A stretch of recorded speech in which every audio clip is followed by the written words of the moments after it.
a toast to 2025. What? Boom. Nobody ever listens to a teenager. They don't see the wars that we fight every single day. And one day my war will end. And I will not die.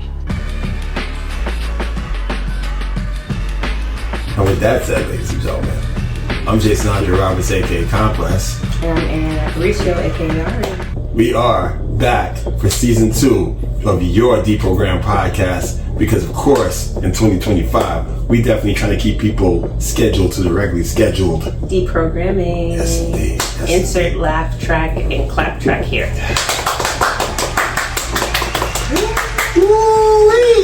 Thank you guys so much for a very monumental and just groundbreaking season 1. We couldn't thank you guys enough for the support, the love.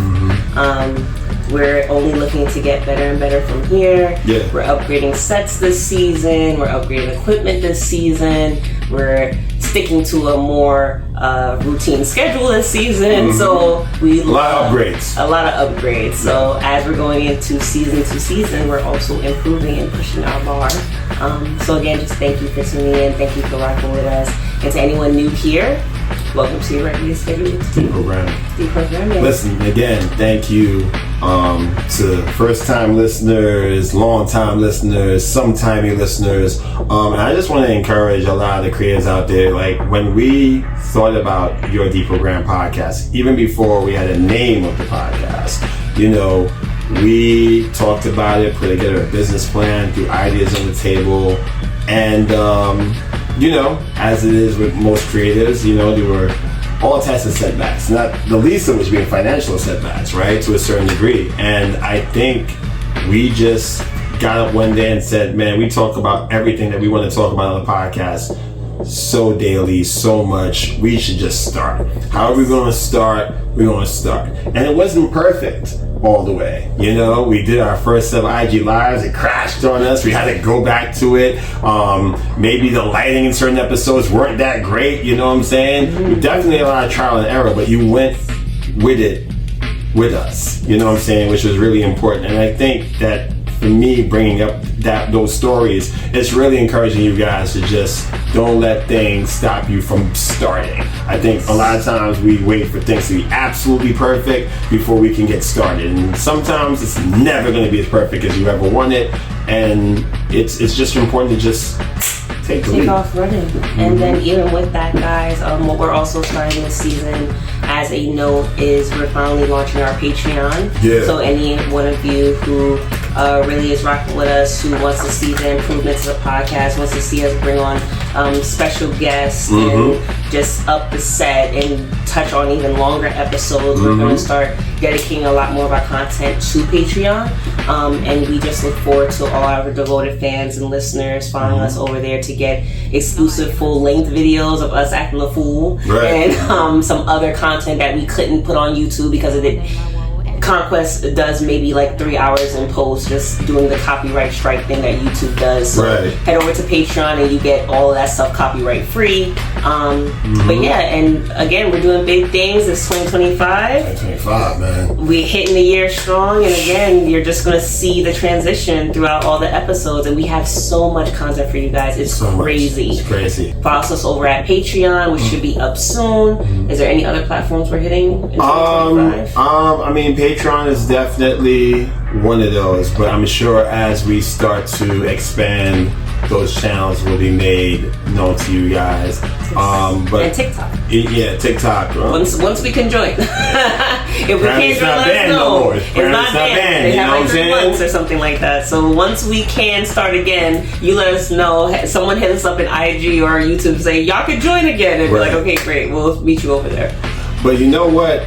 As we got ready for season 2, we've still been busy. For those who follow myself at Radical on Fire, if you follow the Your Deprogrammed podcast, and even if you follow Ari at Ariana Aparicio, we've been busy. You know what I'm saying? I'm prepping for new music, a new project. You know what I'm saying? A new album, Aritas, aka A Radical Interruption, the original soundtrack, the follow-up to A Radical Interruption, the motion picture, with this little series I started called Who Wanna Rap Now, the Who Wanna Rap Now series. And I've been jumping on various tracks.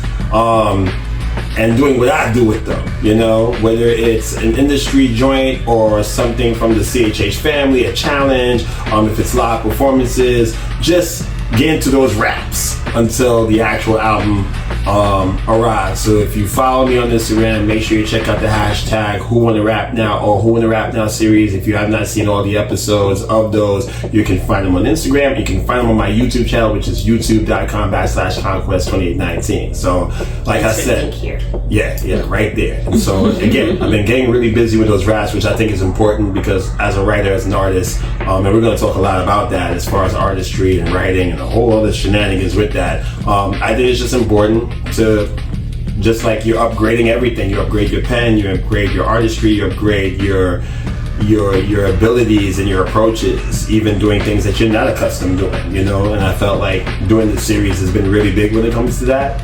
So that's me. And then Ari over here, Ari got some things coming down the pipe, man, and she's here to improve your life. Yeah. Well, for you to improve your own. Right. So, I finally launched my life coaching program and my website.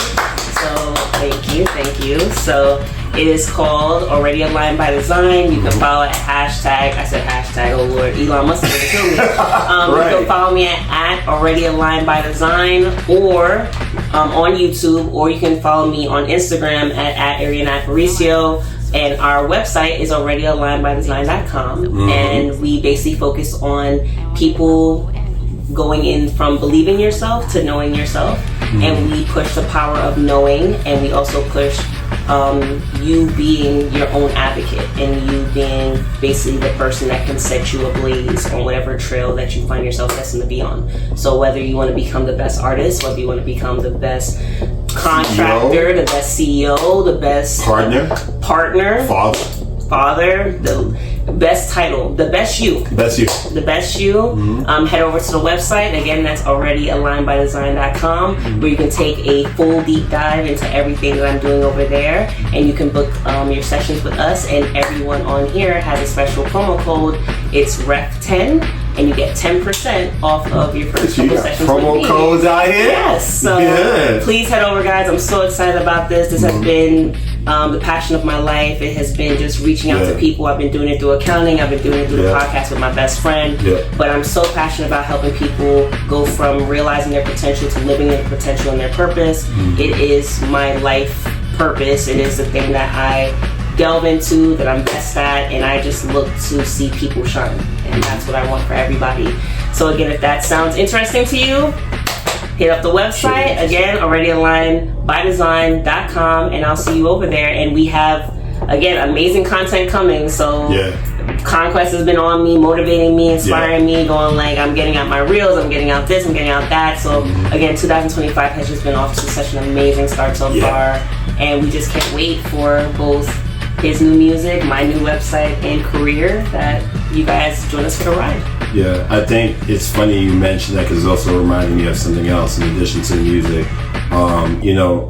What I really want to make sure is that we are providing platforms for people to be their best selves. And in addition to obviously the new music that's on the way, Mission Field Enterprises is a really big thing for me too, as far as just setting up event spaces and putting together events and shows for artists to really show what they're capable of, especially independent artists that don't always have the platforms or the opportunities to show what it is they do, especially if they're doing music that's innovative, positive, genre changing, even for the kingdom, if you're a Christian artist, whatever the case may be. I just really want to make sure that that's a major part of what I do, because I understand what it is to put yourself in a great showcase situation to get your messaging across. And just like Ari, I saw Ari really work on this for months because she really wants to see people win. That's been a life goal of hers. I've seen it and experienced it firsthand. So seeing her trying to put people in position, again, it's not even about her, it's about, hey, I want to bring out the best you. She's not trying to keep you locked into this doctor-patient relationship that's always long-lasting. It's like, hey, I'm going to help you get to where you need to go, and you go. There's no codependency. Yeah, there's no codependency. So, as we're transitioning from 2024 into 2025, I call it transition because as 2024 started the year of accountability, this coaching is all about the people who want to hold themselves accountable. And if you're ready to soar, then the only thing that's holding you back is you. So we're not taking excuses here. We're going to literally tackle the root of things, and we're going to make sure you become the best you possible. And you are already aligned by design. So give yourself grace, give yourself forgiveness, and give yourself a mercy, and then get to work. Amen. Speaking of work and platforms and seeing people be their best selves. Absolutely. I saw a lot of that last night. Now, when we're recording this is Monday. Can I just say, if there's ever a person who has the best transitions in conversation as this man right here, I don't know how his mind just maps it together. He could make, speaking of Eskimos in Alaska, California sunshine weather is such as, I don't know how he does it, but I just need to point that out, that his transitions are so flow. This is not scripted. We're not looking at a teleprompter talking together. This is not scripted. He is just coming off the dome with this stuff. I just need to shout out your transitions. I'm pretty sure I said it last season, but again, you mind-boggle me. Speaking of people at their best, we saw a lot of that last night at the Grammys. So going back to what you said, yes, we did. We saw a lot of people getting honored for being the best musical artists they can be, producing their best work on a platform last night. That's what it was. Yes. Yeah. So we're. Do we know what annual Grammy it was? Yeah, it's the 67th annual Grammy Awards. Went down at the Crypto.com arena in downtown Los Angeles. I actually had the pleasure of being in that arena. I actually saw. I think it was the Warriors playing the Clippers when I was in LA. So that was a cool experience. Nice. Yeah. So I've actually been in that building. It used to be called the Staples Center. And I went down. remember it as the Staples Center. Right. I didn't know it was called Crypto.com. Yeah. That's it took a lot to get used to that. You know what I'm saying? The Crypto.com arena. Okay. Staples all stock. That's exactly what it was, ladies. Sorry, that's the accountant coming in like business. Okay. Crypto took over. Okay, got it. Oh, man. So, yeah, today, as we record this, it's Monday, February 3rd. But last night, Sunday, February 2nd, was the 67th annual Grammy Awards. It was actually the first time I've watched an award show full in a very long time. Usually I'd wait for the Shade Room or some YouTuber to drop clips. No, I actually sat down and watched this thing. Man, so many things to talk about. I would start with the pros and the cons, and I guess it will be that conversation, but there might be some pros type of thing. Something might happen, right? But you know what? Let's start with the pros, right? Now, I watched the show. I know Ari caught clips of it.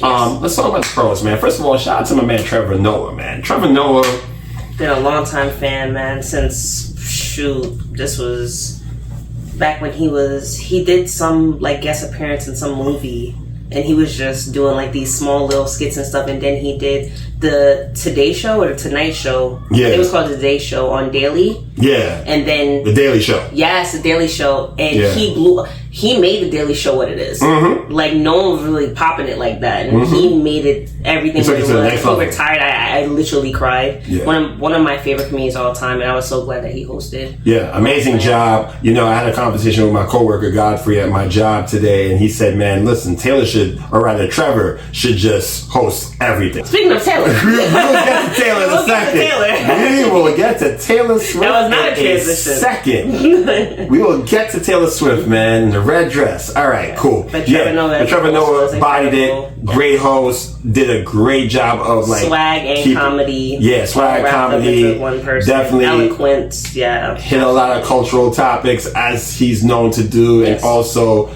kept the soberness of the night. Yeah, absolutely, with poise. And he kept the soberness of the night by obviously highlighting what happened in LA early this year with the fires and stuff like that, because they were really in the beast of that. So there was a lot of like, hey, make sure you hit this QR code to make a donation, and you know, we maybe should pin something like that too. Our deepest condolences to anyone going through the LA fires right now.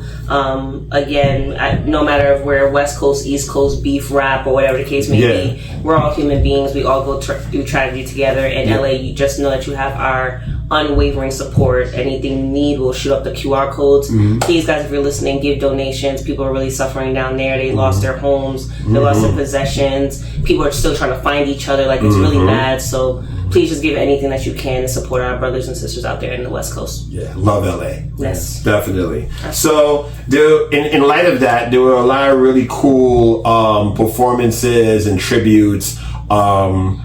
I can think of one, but I'm going to save that because that's going to help me segue to the other part of the conversation that we're going to have today. But there were definitely a lot of like California tributes throughout the night. So appearances from Anthony Kiedis and Chad Smith of Red Hot Chili Peppers, who did like a small little verse from Under the Bridge, which is their most LA song, one of their most infamous songs, one of the great songs ever made before they presented an award. You know, and there was a lot of LA culture in the night. And the thing that also really stuck with me about that night, and maybe it's because of the soberness of the night, I saw a lot of camaraderie with the artists that night. Yes. Like, and usually you would think that would be the case.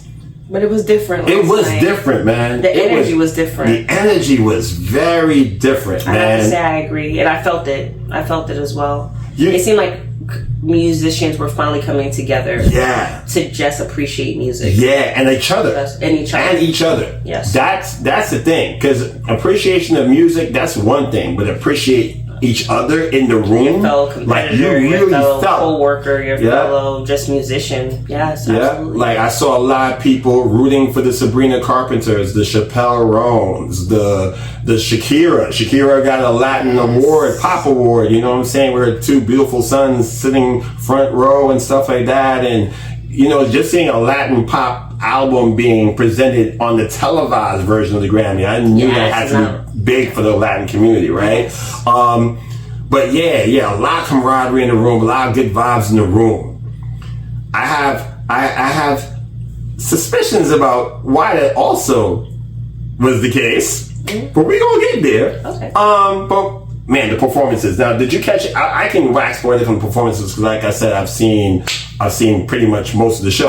But were there any performances that jumped out to you that you saw, even if it was clips? Doechii's and Weeknd's. Yeah, you saw the Weeknd in real time with me. Yes. Right. Weeknd was interesting because Weeknd pretty much boycotted the Grammy. Since 2020 or something like that. Yeah. Blinding Lights. It was a Blinding Lights era. Yeah. So he felt like the Grammys should have been more transparent, and he basically was like, "Don't nominate me. I'm not coming." And he just continued to make music. And he popped out of nowhere. Yeah, because the setup was they mentioned that we're more transparent, and we have 13,000 new members and all this other stuff. So I forget the gentleman's name. I'm not sure. He's the CEO, actually. He might have been the CEO. Harvey Jr., I believe is his name, but we'll put it there. But I think it's Harvey something Jr. I'm not missing. So he got up there, started breaking on the fact that the Weeknd don't really rock with us anymore. He didn't exactly say that, but that was pretty much the gist of it. And you know, since the Weeknd don't rock with us anymore, man, we realized the error of our ways, and we started making changes in the Grammy process and involving more people, younger people, Black Artists Collective, I think it's called. They started doing stuff like that. And you know, they made reparations at the Grammys, right? And then as he gave this speech, and I ain't gonna lie, when I was watching, I was like, it's cool. I was I ain't gonna lie, I was a little skeptical, but I was listening to it and I was just like, all right, he seems very contrite, and just say, hey man, we messed up here, boom, boom, boom. And he got to the speech and the crowd was with him, and all of a sudden it was like, you know what?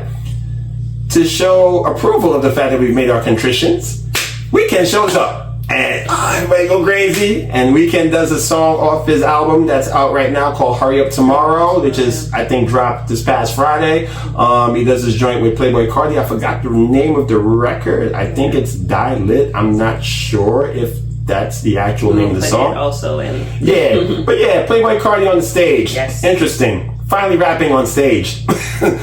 Usually when he does Rolling Loud, he has a bunch of people dancing around and going crazy and the crowd's going nuts and he barely does anything. Well, he jumps around. He keeps the energy going. Yes. He doesn't actually rap. This time he actually raps. And Grammys. And Weeknd was doing Weeknd things. You know what I'm saying? But shout out to, I'm a Playboi Carti fan. No shots at Playboi. But y'all know Playboi don't really sing up on stage. You know that. That's not a shot.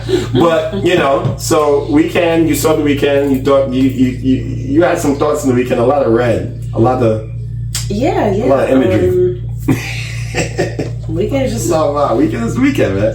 He's the weekend. He's the weekend. That's all I can say. That's the weekend's the weekend. He was weekending. He's weekending. He's weekending, man. Yeah, and definitely a standout performance. I think it was more of the statement. Yeah. That he felt like he can now back the Grammys now that he felt like they were more inclusive, more diversified, more transparent was the word that he said as to why he was leaving. He said he felt like there was like secret committees, secret voting, Illuminati. Basically. Right, basically there was an Illuminati hierarchy or Illuminati type government inside of the Grammys, which again, I don't feel like that's conspiracy at this point. We all knew that they could have been more transparent with how they did the voting process, who the members were, how were they voting, were they listening to people or not. And I don't know if you share this opinion, Conquest, but I've heard it from the people that they felt like this was a more in tune that the Grammys has ever been. Yeah, I want to say touch that they've been. I want to say in the last decade and a half, because before we went to film, I looked at a particular category and I've seen the changes in that category. We will get there. I know there's a lot to get to, but there's so much to cover. Yes. But with that being said, I feel like, again, I noticed the camaraderie in the crowd, but I also noticed throughout the night, man, these award shows, and Ari and I have had our fair conversations about award shows. It's like, man, there's definitely political things going on here. There's definitely schmoozing and relationships going on here. This, you know what I'm saying? I literally watched a lot of kissing babies. What'd you say? A lot of holding hands and kissing babies, man. Listen, I'm literally watching what I thought was a commercial. Turns out to be Lady Gaga's video that then turned into a commercial for MasterCard. It actually is an official. It's a separate thing. It's a song called Abracadabra off her forthcoming album Mayhem. Great song. Definitely takes me back to the Fame and Born This Way type Lady Gaga. Dancey. Crazy video. Fire. It was great, actually. Sick. I mean, artistic as it comes. It was...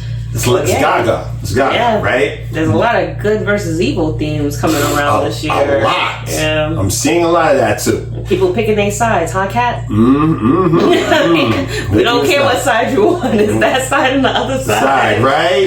Yeah. People showing their battles, but it's all like us, But hey, listen. Absolutely. So, speaking of the performances, so you saw Weekends, you mentioned Doechii's. Now I want to talk about Doechii not in a vacuum, but as an overall theme of a particular part of the night.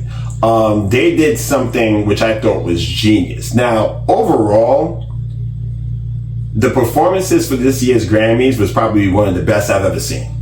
Like, there was not a bad or subpar or even a pretty good performances. All the performances I saw were top notch. Like, some were probably better than others, but crazy. Everyone came out to show out. They came with it. They came out to show out, for sure.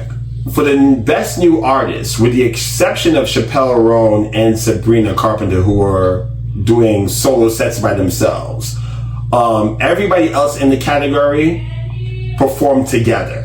In the sense of they performed back to back to back. It wasn't a medley. It was like, hey, I'm doing my full song or my full set, but back to back to back, which you've never seen before. Usually they'll pick one or two people from the new artist category and let them perform. But all the new artists performed. Yes. Benson Boone performed. Killed it, jumped off piano, somersaulted, hit the ground, and stayed in pitch. Crazy. Teddy Swims murdered it. Lose Control. Crazy record, we've heard it all year, bodied it. Such a masterful vocalist. Who else? Doechii. You know me, I'm a Doechii stan, right? Doechii got up there, and again, her movements with other people, the theatrical way she does hip hop, her breath control, the body's contorting. I didn't expect her to strip down to the underwear though. That part I didn't see coming. I mean, no, that's a lie. I've seen that coming. Yeah, based on past videos and stuff like that. I just didn't expect it that night. But we're working on it. But again, masterful. She gets her foothold. Artistic, incredible performance. Killed it. And Ray Ray, British singer, has a song. I actually was playing it before we went online. It's called Oscar-Winning Tears. She really reminds me, I'm sure, of course she has her own style, but she really puts me in the mind of Amy Winehouse. She's brilliant. And she brought the class to the joint. She brought the class to the joint, as they say. You know what I'm saying? Yeah. And it was a masterful showcase of the brand new artist category. And it showed how tight that category was. It's like, yo, any one of these women, any one of these men, any one of these people could have won this award. And I guess that's the reason why they say, hey, all y'all perform. Because all y'all crazy. It's bad enough we gotta pick one of y'all. But y'all go all perform. And it goes back to what Harvey was saying as well, with them getting younger members. Yeah. And the reason why people felt like they were so in tune and in touch this year is because they really started to change the background of what the Grammys are. The Grammys that we don't see. Right. The Grammys that have the orchestrators and the planners and the advertisers and the marketers. They did such a revamp of it that it was proudly talked about. Like, it was just like, oh, we're revamping, and can't you see, with all the new artists that we're having perform, and everyone's showing up and showing out, and we are diverse, and we are out here, and we are... Yeah, I love the Grammy Awards set. You know what I'm saying? It looks real... Set was amazing. The set looked crazy, amazing, absolutely. Fire, you know what I'm saying? Top tier production. Top tier. The Quincy Jones tribute with Sienta Ervo. Crazy. You know what I'm saying? Billie Eilish got up there with Phineas, her brother. Did Birds of a Feather. Nice, smooth vibe. Definitely took me to LA with that one. Again, man, masterful performance throughout. I don't know if I'm missing any, but incredible. Like everyone did incredible. Everybody did their thing. Right? But actually, it's not a but. The but's not here yet. We're following the agenda. We're going to follow the agenda. We're going to still stay on the pros. One of the coolest things that happened that night didn't even happen in the actual telecast, but it happened before. Because one of my favorite MCs right now, top 5, not dead or alive, but top 5 alive right now in the mainstream sphere right now, won her first Grammy. Wearing the hoodie today. You know what I'm saying? She's one of my favorite MCs, male or female, don't matter. She had a top 5 album for me for 2024. If you've seen the episode of my top 5 or top 15 2024 albums, you click wherever. Click here, probably in the description somewhere. You'll find it. Yeah. Top 25, or rather top 15 hip-hop albums of 2024. It was in the top 5. The album is called Please Don't Cry. The artist I'm speaking of is North Carolina's own Rapsody. And she won the first freaking Grammy for 3 a.m. featuring Erykah Badu. So excited for her. So amazing. She is now one of very few female rappers with a Grammy. The only female rappers with a Grammy now. Go ahead, talk about it. Is Lauryn Hill, Cardi B, Doechii, who won Best Rap Album. I forgot, Doechii talk. She won Best Rap Album, which I'm super happy about because I love Alligator Bites Never Heal. Amazing. I really feel like Rapsody's Please Don't Cry should have been in that conversation too, but we'll take the Grammy for Best Melodic Rap Performance. She beat Beyonce in that one. Actually. You know what I'm saying? She was slept on long enough. Long enough. That was not the award. She earned that award. That's a fire record. Many more. And it's a fire record. This is not a... No. It's not a participation trophy. Far from participation award. This is one of her best songs. And Erykah's on it too, killing it. In fact, they have a couple videos together where they're performing it. Amazing every single time. Every single time. Yeah, I'm Rapsody, super excited. You deserved it. Again, give you the flowers while you're here. And I really pray that there's other women in the pipeline like you. Yep, I agree. And that's genuine. Other women in the pipeline. You said, Tim's got her first award. Yeah, Tim's. Tim's another slept-on artist that so reminds me of Lauryn Hill, like the young Lauryn Hill. It's just I'm so glad this image of black woman rap is bearing its head now. Like, I feel like it's been so underground. Like, they've had the blueprint since Lauryn. And I feel like now they're finally seeing. Again, it is business at the end of the day, I get it. But even if it's just like, oh, we see where we can make money here now. It's like, yeah, push this image of us. This image right here is what hip-hop female hip hop should look like going forward. Yeah. It should never degrade back to what they call P-rap now. Right. I didn't know that's what it was the P-rappers. P-rap? P-rappers. Fill in the blank if you want. But yeah, with whoever you want. I don't care who you put there. You heard that term when Damash was talking about it in Rory and Moore, right? Because that's the first time I heard it. When they were talking about we were talking about Sexy Red and Bruno Mars. Which we will get to. Yes. You know yes. But you can see where the episode is going. Right. Yes. So no more P-rap, or as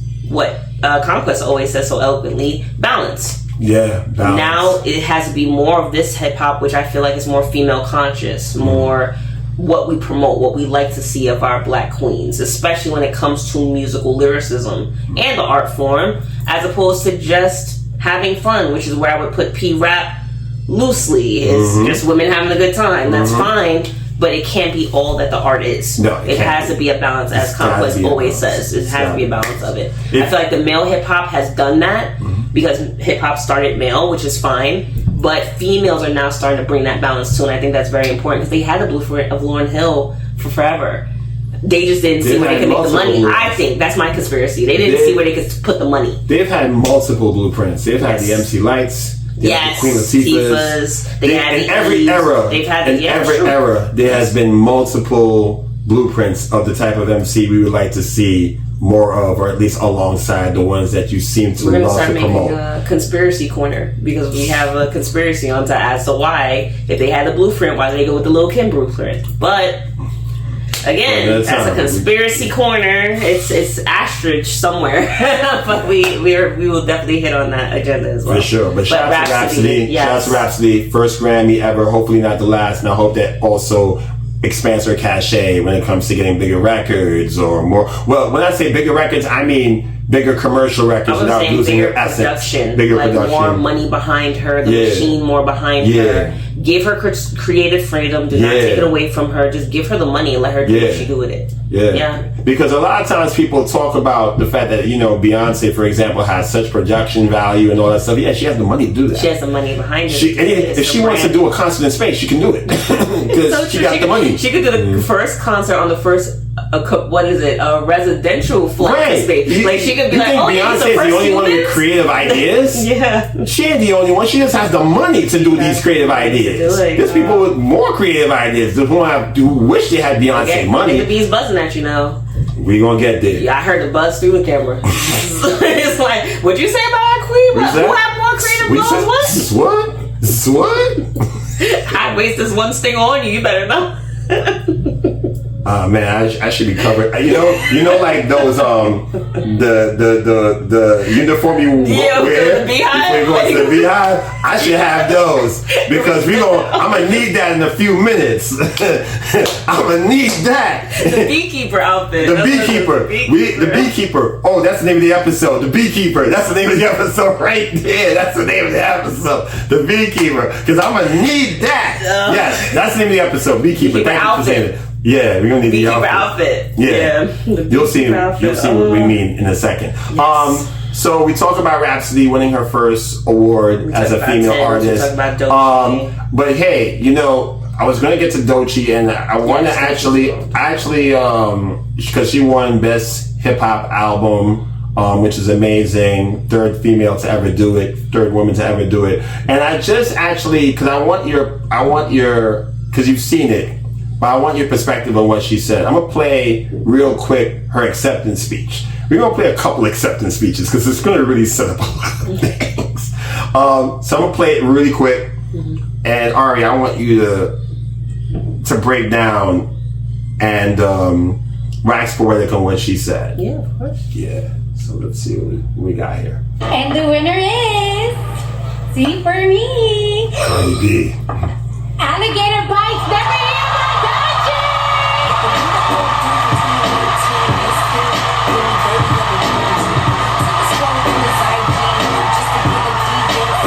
I like the country singer went to help her out.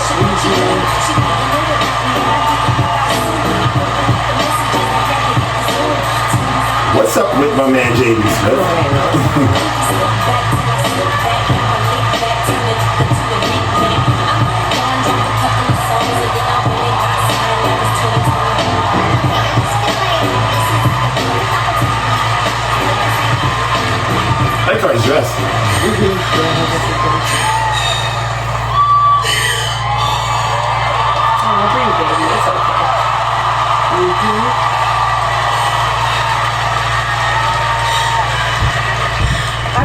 this long, but this category was introduced in 1989, and 2 women have won. Lauryn Hill, 3 women have won. Lauryn Hill, Cardi B, and Doechii.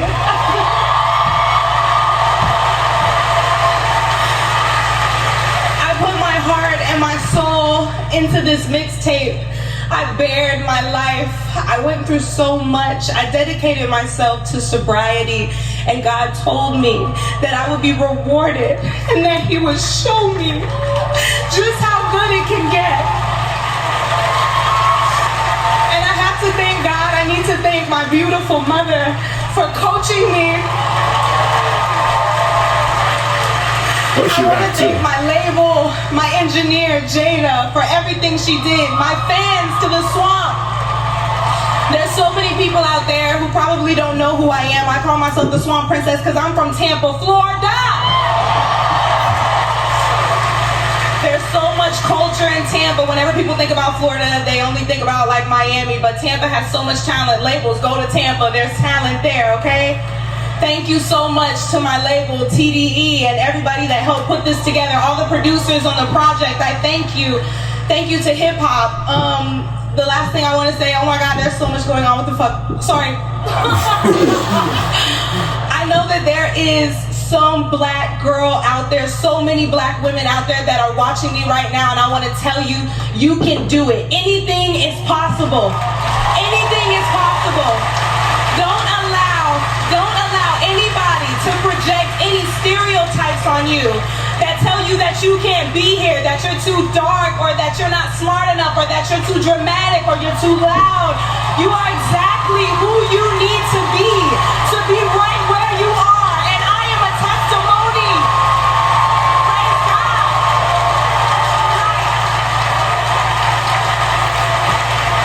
Cool. Love that for her. So, yeah. Really dope. Really dope. Man, I've dreamt of that moment for myself, man. I don't know if that's ever going to happen, but I can only imagine the feeling of like winning something that you worked so hard on, and then seeing all your peers in the audience, and then knowing that this is a moment where I want to say something really profound because something profound was said to me to get me here. You know what I'm saying? So I just want to pass the baton on. So she mentioned something. The reason why I wanted to highlight this was because she said a couple of things. Well, the one thing that stuck out to me was just like the stereotypes of black women, or being too loud, being too whatever. And that's been a conversation piece that I've heard, especially moving up here. Like, you know, black women have been perceived to be this, whatever. As a black woman yourself, do you agree? Do you resonate? Do you have other perspective to that? I've definitely been around the sisters who have had that projected onto them.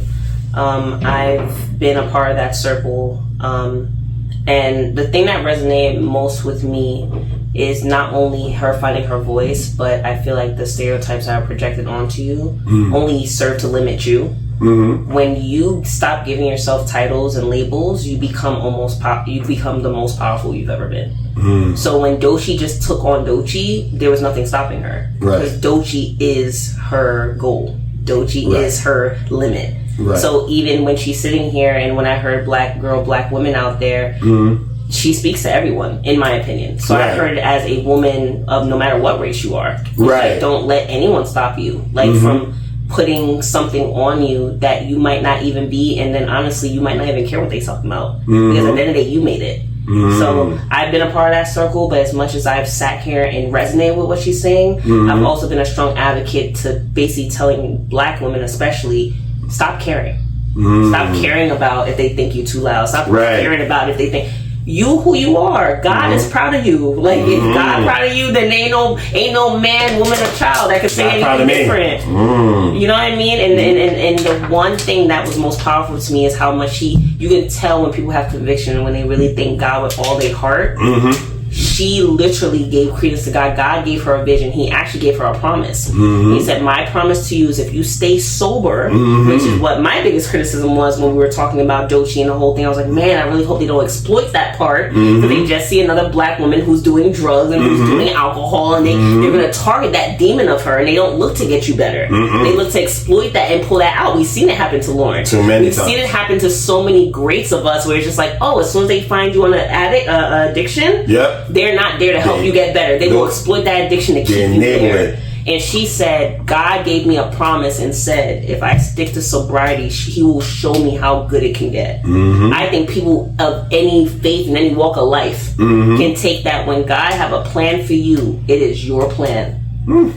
It is your plan. Don't ever, what they say, don't trust man's word, trust his word. If he have a plan for you, he will show you. How many times she probably got clowned on in her peers and her space? Oh, you sober? You're not going out drinking with us? You're not going to smoke with us? Not going to the day party? Don't worry. She probably lost some people. I'm sure she did. Lost the crowd. People that she needs to lose, apparently. It wasn't until after this speech that I sat here as a woman among women and a human amongst human. I was just like, this is the turn, because they're no longer going to be able to exploit black women like this anymore. They're never going to be able to say, oh, well, you're the druggie and you're the attention seeker and you're the... No, I'm the God-loving woman. I put God first. And I think this is a shift for all of music, not just black women, but all of music. Look at how much Kendrick rapped about God. It is just a not God-fearing, a God-loving. I serve my God with all my heart and soul, and I am so happy to do so. It's the shift. It's the shift, man. I felt it in every bone of her, and then her thinking her mom looked like her sister. Right. You know what I'm saying? Thank you for coaching me. Listen, this man has been ruined for you. He put me on you, and all I can say is that, girl, listen, you young, you gonna go through it. But you are off to a phenomenal start. I really look forward to what you bring more to our genre, what you bring more to the black scene, whatever scene you want to be a part of. You don't have to call it black scene. What you bring to the scene of music, period. I look forward to future works of you. And you just have such a promising career. Just keep your head on straight. Don't let anyone tell you that following God is corny or whack or lame. It is the truth, and it's the only truth we need to abide by. Amen. And that's my talk. Church. Amen. Was that a preach? Church. Yeah, amen. Sorry, I went. I need to bring the collection plate every time we do an episode. That's what we need to do. But you know what our collection plate is? You know what we're going to orchestrate this? Hey, Patreon, and we should have a Cash App up. If we do this fast enough, there should be a Cash App there where, for the Word of God transmitted. If you love the Word of God, if you'd like to be a part of a God-loving community, this is your spot right here. We do not deny how much we love God. It don't matter what title you put on it. If you love God through Buddhism, good. Like, if you love it through atheism, fine. Like, if you love God, we here. And Doechii is a God lover. You gotta be to sit here and stick to sobriety in Hollywood. You gotta be a God lover. That's 24. That's worse than New York. That's 24/8 partying. 24/8, and she stuck sober through all of it. That's all I can do, Doechii. Awesome. You deserve it. Absolutely. Keep going, girl. You deserve it all. And speaking of somebody who deserves it all, it's a God lover, ladies and gentlemen. We saw that on Full Flex and Full Tilt tonight, or last night. Because, man, or 2 nights ago, by the time you see this, God willing, this dude got nominated for 5 awards and won all 5. 1, 2, 3, 4, 5. Bring out the broom. Bring out the broom. We sweat. That's what Mustard. Yo, you can tell Mustard was having a time. Oh yeah, he was great. Mustard was acting like this is my last day on earth. Yeah, right. I'm going out with a bang. This is how I'm going. I'm going out. Yep. You know what I'm saying? My own personal life be damned. I am going out with this here. Love it. Because I have produced Song of the Year, Record of the Year, Rap Performance of the Year, Rap Song of the Year, and the music for the video of the year. We're talking about Kendrick Lamar, ladies and gentlemen. Sweet King, sweet. Listen, I knew he was going to take home at least 2 to 3. I didn't expect him to take all 5, but I'm not. Did you see his hands? He was like this, and you know he's short. Yo, he was cradling like a baby. He was doing this. Oh, can we talk about his outfit? You go ahead. Yo, listen. Matter of fact, before we get to the outfit, because we going to get to the outfit, let me set this up right, man. I'm sure I'm going to have the clip in here somewhere. Listen, we gotta watch the acceptance speech. Oh yes. And I want you, Which Ari. Man, he has 5 there's 2 good moments, but I think we're gonna go with record of the year. Okay. Record of the year is important. I don't know if I saw that one. Oh, that's the one. Because you know a certain song was playing as he was walking up to get his acceptance speech, and I just want the A minor. Oh, you got keep your eye on Taylor Swift. Oh yeah, I know. Twila and Kendrick at this point is besties. Yo, Taylor Swift might as well be Tabishka or something. Oh, she adapted into Compton. Listen, watch. You don't see on the screen too. Watch this. Yeah, man. Watch this, Ari. You know what I'm saying? Not like us, Kendrick Lamar. You know, Mad Ice. You know what I'm saying? Interesting suit. You know. You know what I'm saying? Beyonce rocking. Okay. You know, she looked like she never heard the song before, but it's all good. You know what I'm saying? Watch this! Yeah, Taylor is dancing. Hey! He first time walked past the booth like, yeah, Jay! And then he was walked off into They the went home. crazy. Wow. Yes. Everyone's doing wop like this. Wait, hold on. Try. Hold on. I guess probably.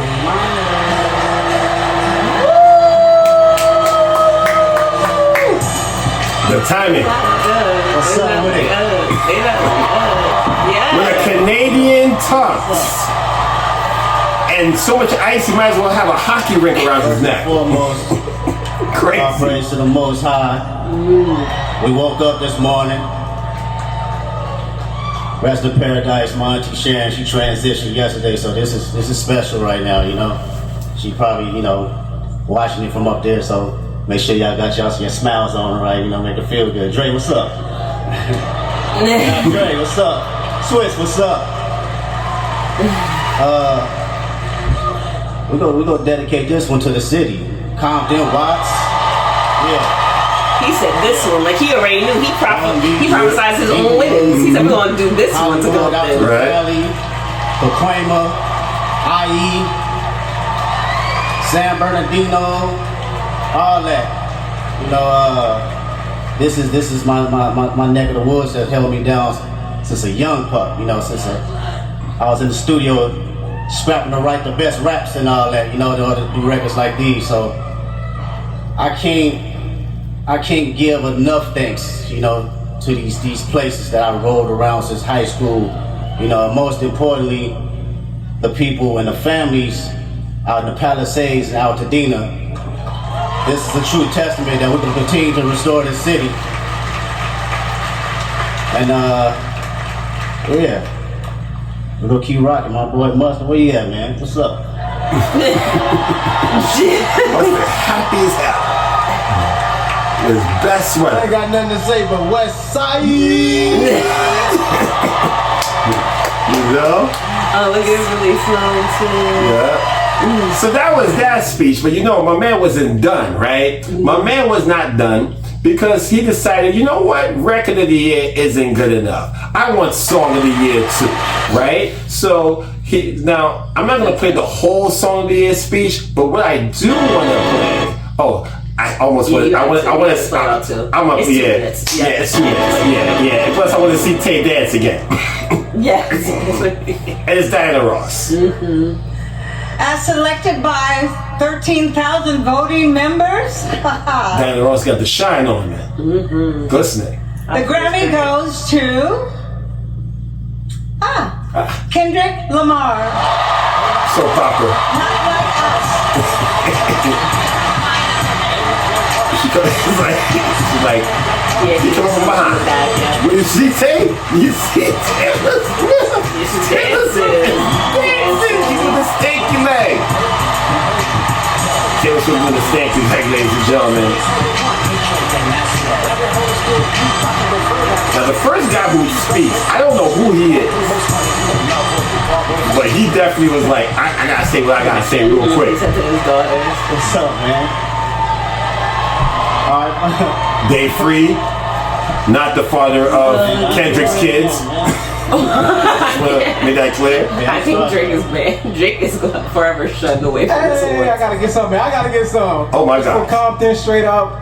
Me and him both from Compton. You know what I'm saying? Compton. I'm gonna put down who this person is. I have no idea who this is. I know my mom is out there. My mom and pop out there doing front flips on the couch right now. Umi, my son, 6 years old. Go to sleep. It's past your bedtime right now. You know what I'm saying? You know I gotta do it, right? Monster! My mom like and my that. sister here. This is their first award show. Miko, my girl Brittany, and somebody get the broom out. Get the broom out. Cause we sweat. Sweet, man, sweet. Sweet. Not like us. Whitney in the video crib walk. We're gonna dedicate that one. You know, Jay like them walks. For sure, all the West Coast artists, man, early on. G Malone. This was cool. Problem. Yep. Bad Luck. Yep. K-Boy, Daylight, Maestro. These the cats that inspired me to be the MC I am today. Schoolboy, J-Rock, Ab-Soul. There we go. This is what it's about, man, because at the end of the day, nothing more powerful than rap music. I don't care what it is. We are the culture. It's gonna always stay here and live forever. And to the young artists, like my man Punch said, I told you respect the art form. That's all. Respect the art form. Get you She where said you need to that go. so serious too. Absolutely. I appreciate y'all. Love y'all. Absolutely. Ain't not like us. So Ari, your thoughts? I would say you take this one away. You take this one. I mean, How you feel? You called out the Canadian tux. You called out the ice The looking like trolling a Drake. hockey rink. listen, That might I've be never so seen accurate. Kendrick look He like never that. shut out like that. No, he's always He popped so out. down to earth. Yeah. Fresh shape up, everything. My man looked clean. But yeah, I mean, I didn't think I had too much more to say that I haven't said already on this this particular podcast and outside this podcast. But I do want to say one thing. I find that, and I find this a lot with Black and Brown for whatever reason, when somebody starts to win too much, people get upset. I don't like that. Me either. Me either. I don't get that, because You're the best. You're the best. you're the best. You're the best. You know what I'm saying? And honestly, in Black and Brown shouldn't even matter than that. That's what merit based is all about. When you're the best in your field, you're just the best, and no criteria should stop you from being the best. Right, but I've just seen amongst our for people sure, that for people sure. like Hater is a Kendrick. thing. It is her thing. Hater It is a really thing. is a People be thing. drinking that. Because Yeah. I hate to say it, and I hate to take it there, but I don't see a lot of white people hating for the fact that Taylor's won so much, or anybody else. But the fact that I saw a lot of weird comments. I seen a lot of like people saying, "Oh man, Kendrick, all these awards." It's like, yo, like, do you all know that Kendrick Lamar has lost the Album of the Year category every time? He's never won Album of the Year. He got 5 awards in one night. That's amazing. You know, so he won that way. But Album of the Year, Good Kid, Mad City, nope. Mr. Morale, Big Step, well, y'all didn't like the album anyway, so maybe I shouldn't even count that. But you'll come to regret that. True But nope. hip hop has loved that album. Damn, nope. There. Did you know the Black Panther soundtrack was nominated for Album of the Year? Didn't win that either. To Pimp a Butterfly, the album that he got a Pulitzer for. No, he got a Pulitzer for that. But an album that is widely regarded as his most critically acclaimed album, didn't get an award for that either. He's never won Album of the Year. You know what I'm saying? We should celebrate our legends. Kendrick Lamar is a legend at this point. He is a walking, active, in his prime legend. Yeah. And we should be happy, ecstatic that we have, if we're gonna keep it in the Black Brown conversation, he's one of us. You know? For every person that you say is ratchet or not becoming of the culture, we have a Kendrick Lamar who is seen as one of the greatest artists, no matter the genre, in our generation. He will be spoken of with the Bob Dylans, the Bruce Springsteens, the Michael Jacksons, the Diana Rosses who gave him his award that night. He is one of them. He's one of them. As a hip-hop artist, you should be proud and excited that he walked away with 5 awards. Dude, they wasn't doing rap categories, period. And he has 22 now. Right below Jay-Z and Kanye. Let the man win. He's going to go next week, Super Bowl, win some more. I want to see that rapper winning. I want to see his toes fall off. Keep doing your victory laps until you can't walk no more. Right. You know what I'm saying? It's deserving. And I'd rather that, to echo your point, I would rather that. I don't feel like Kendrick's not a token award. No. It's like you have to name the rapper you would put up against him. And that's why I said especially Black and Brown. I was like, bump Black and Brown. Give me your best rapper right now. Right now. He is the best right now. Like there is no one you're putting up against him. And any person that you put up against him, Schoolboy Q, whatever, they rock with him. Mm-hmm. And they're telling you that he deserves it. So you would have to tell. There's nobody. This is what it means to be the best of the best, because I'll take it out of the Black and Brown. Mm-hmm. He's just the best rapper, period. The best rapper. Go to UK, go to Africa, go to Australia, go to Canada. We went to Canada, demolished. Canada is about to be a state. I'm going there. Listen, he demolished Canada. He made those borders non-existent. He went after the only thing Canadian could have said. He went after the god of Toronto. There is no one you could put up against this man to where everyone's telling you, hey, listen, this is the best in the craft.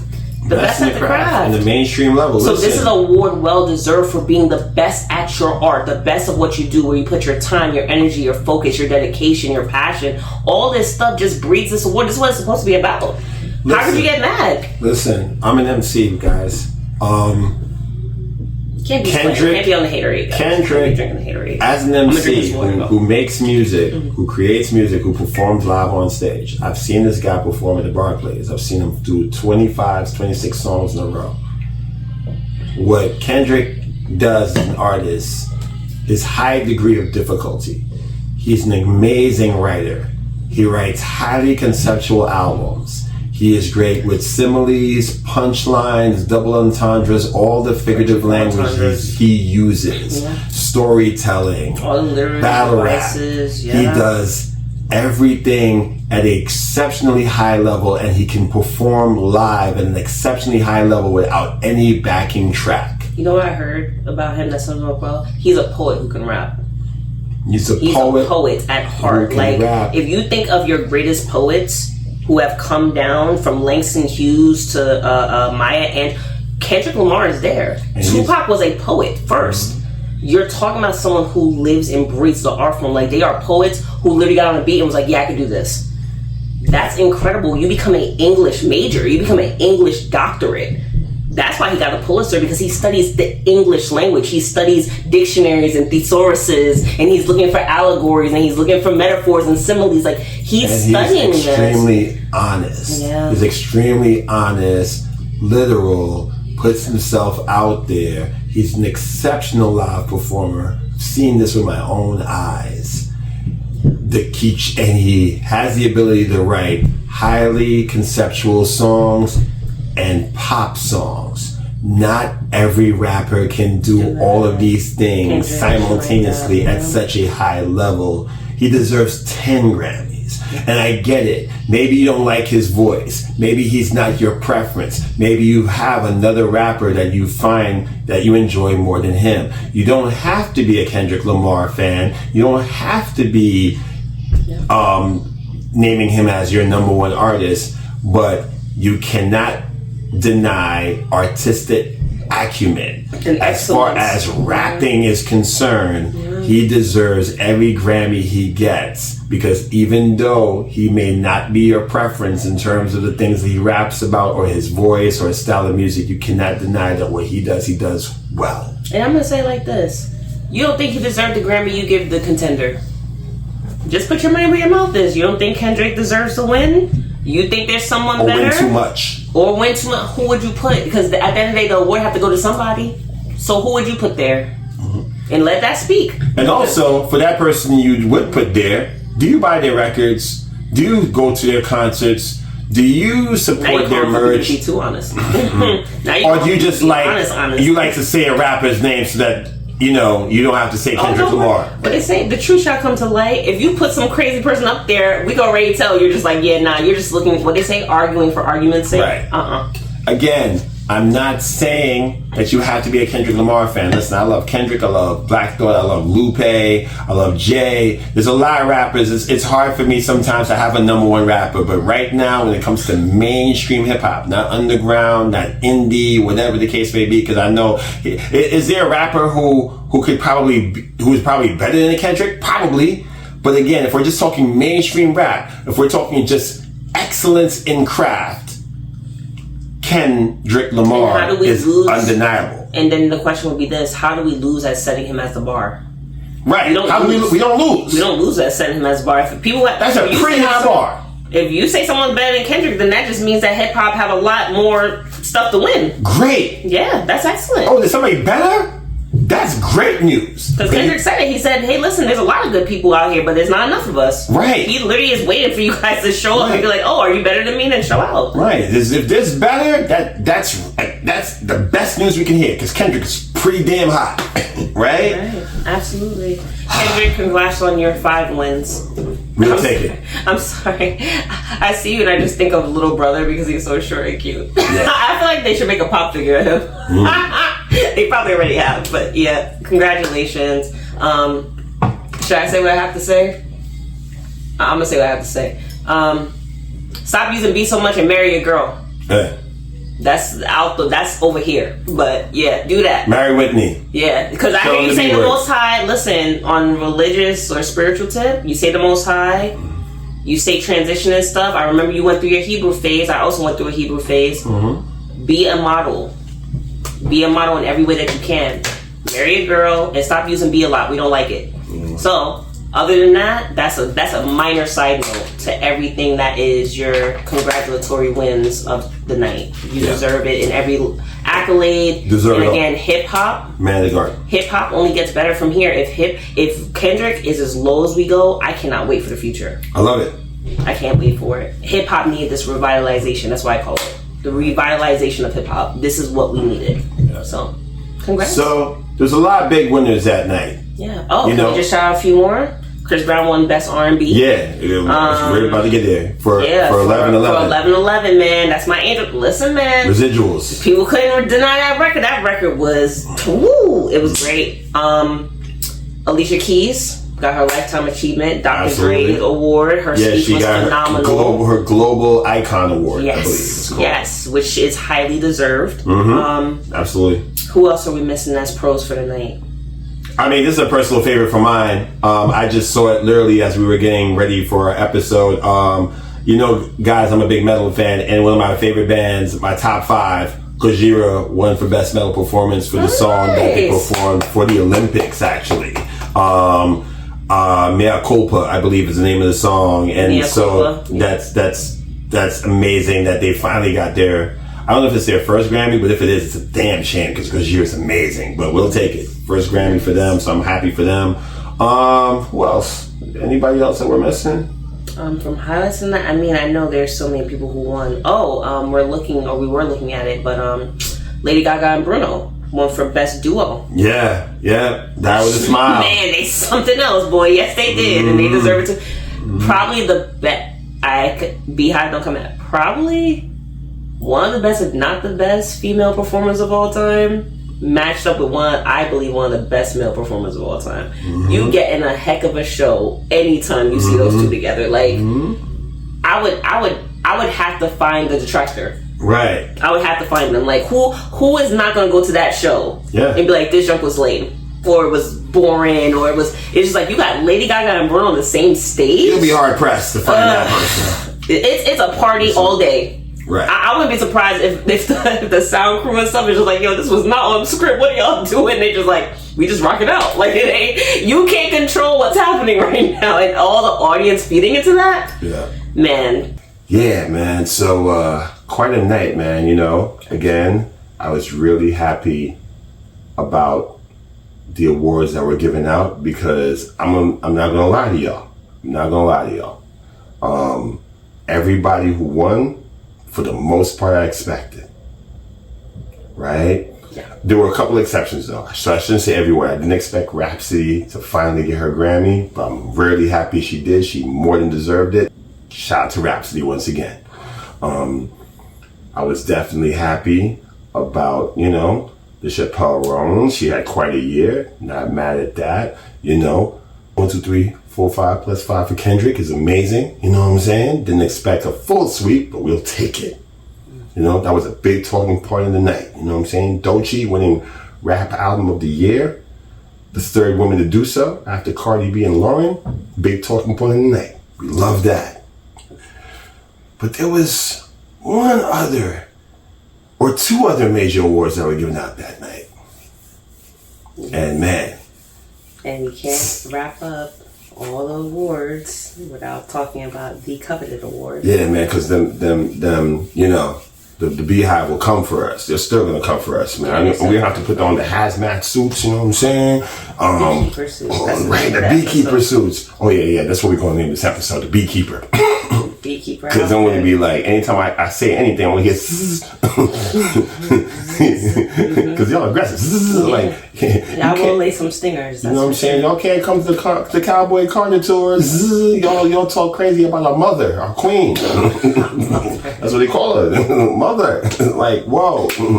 Listen, obviously, we are talking about Beyonce, Giselle Knowles Carter. You know what I mean? Gotta get the full government. That's how you know it's serious. It's super serious, man. So yeah, man, she took home 2 major awards that night. You know, one award that has been quote unquote elusive to her embarrassment of riches when it comes to the Grammys. Yeah. And we're gonna look at these speeches, man, because I got some thoughts on these speeches as well. So yeah, you ready to get stung? You got your suit on? Yeah. You know what I'm saying? We the beekeepers. This is the beekeeper. This is the beekeeper section, man. You know what I'm saying? We're going to keep it real on the bee. We're going to keep it real on the queen bee. See how I did that? All right, bet. Cool. All right, so we're going to look at the award acceptance speech when she won the Best Country Album. Yes. Let's see what that looked like. Oh, I almost pressed the album one, but we got to go to the country one first. Here we go. This was interesting. And the Grammy goes to Taylor Swift, looking lovely. I like that. Okay. Cowboy Carter.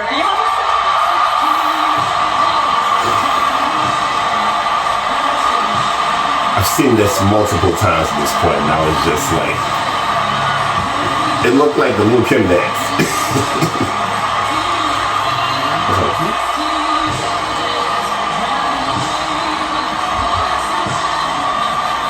Casey must be keeping a straight face.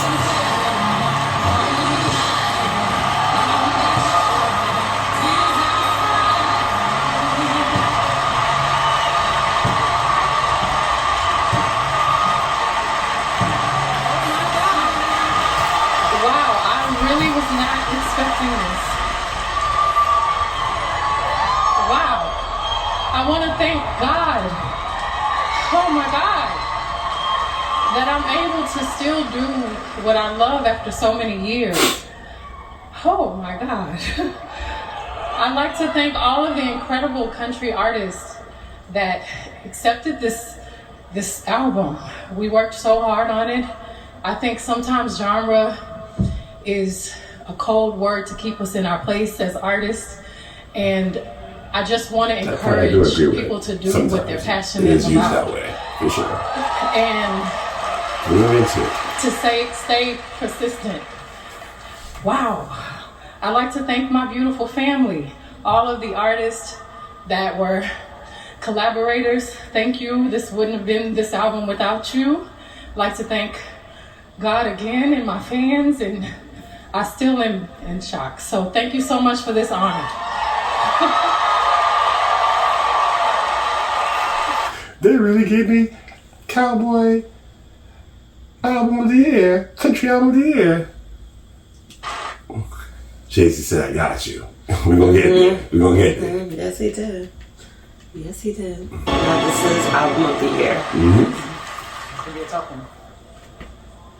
As selected by the 13,000 voting members of the Recording Academy, the Grammy goes to Cowboy Carter. Beyonce. It's Jay-Z's surprise face for me. And it's how Beyonce looked at him too. Beyonce looked at him like, this was you, wasn't it?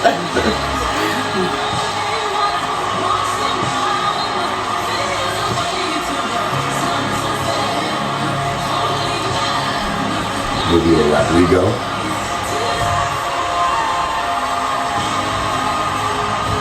I'm telling you, man, Billy. Yeah, it was a hard loss. It was a hard loss for her. Yeah. I think she deserved it this year. Yeah. Billy took that hard, man. I can't tell. We need some intel about that one. Yeah, whether she's crying for her, or she's crying for the loss. Yeah.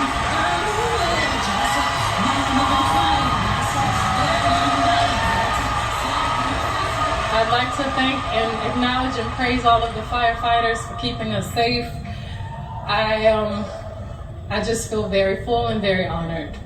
It's been many, many years. And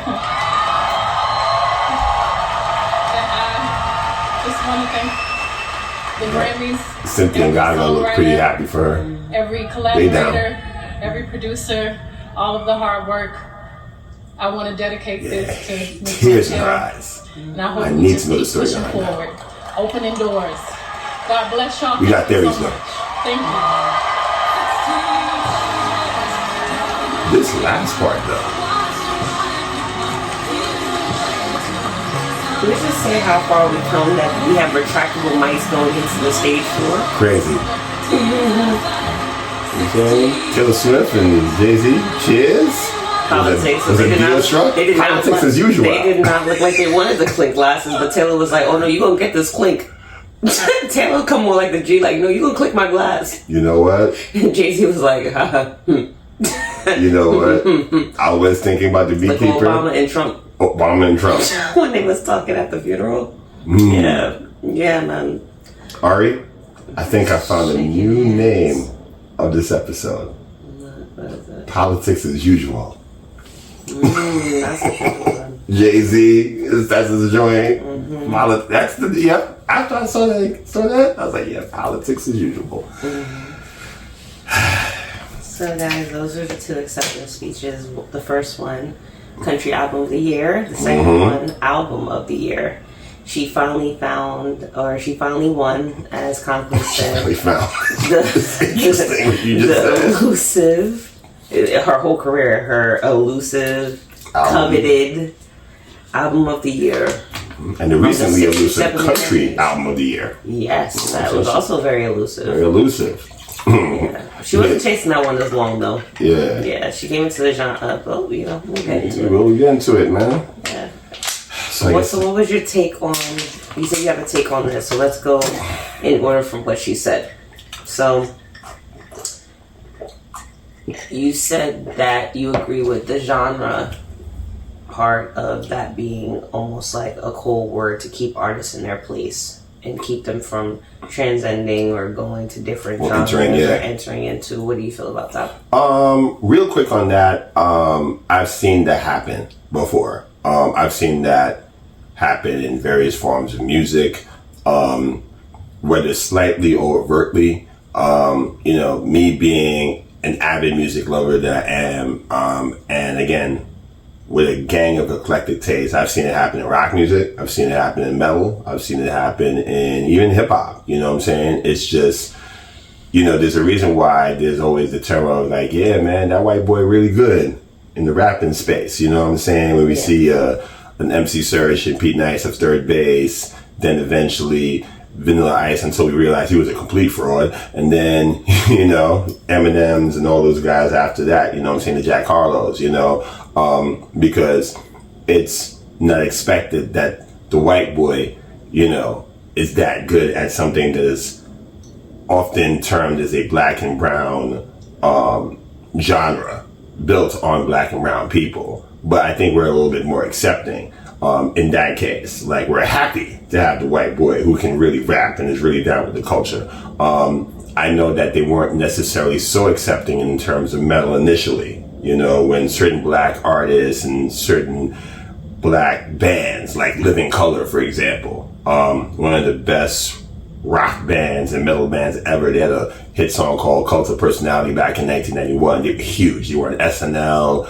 They were everywhere. They were running MTV, and they were the only all-black rock band at the time, when 91 was full of Nirvana, Pearl Jam, Metallica, Guns N' Roses, you know what I'm saying? And they got some flack being the band that they were, you know, because it was just like, we're not accustomed to this. And even black people were like, why are you in that genre? You know what I'm saying? That's not our genre, but, you know, but after a while that started to change. So I feel like sometimes genres are used as a kind of like, well, yeah, you belong here, but you don't belong here.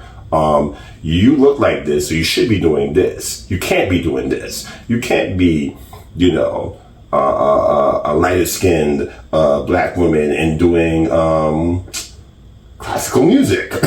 You know, we don't see you here all the time or ever, you know. So I could see how sometimes genres can be a policing of racial divide. Sometimes, you know. Not all the times, but I can see how that could be used. My thought on the question, it echoes some of your sentiment.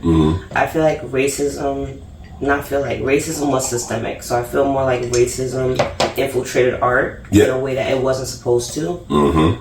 Just like everything else. I think genre does transcend into culture, and I do believe that some cultures should be safeguarded. Now, what I mean by that is that I'm bringing back in the hip-hop thing that you just mentioned. People were not happy to have Eminem, and I remember growing up with Eminem loosely, and him, the reason why he had to make 8 Mile was because he had to tell people, hey, listen, I'm not faking this culture. I grew up poor. I grew up with a trailer mom. I grew up with having no father. So the first thing I learned how to do, and the first friends I had were African American. Those were the people who were in Detroit with me.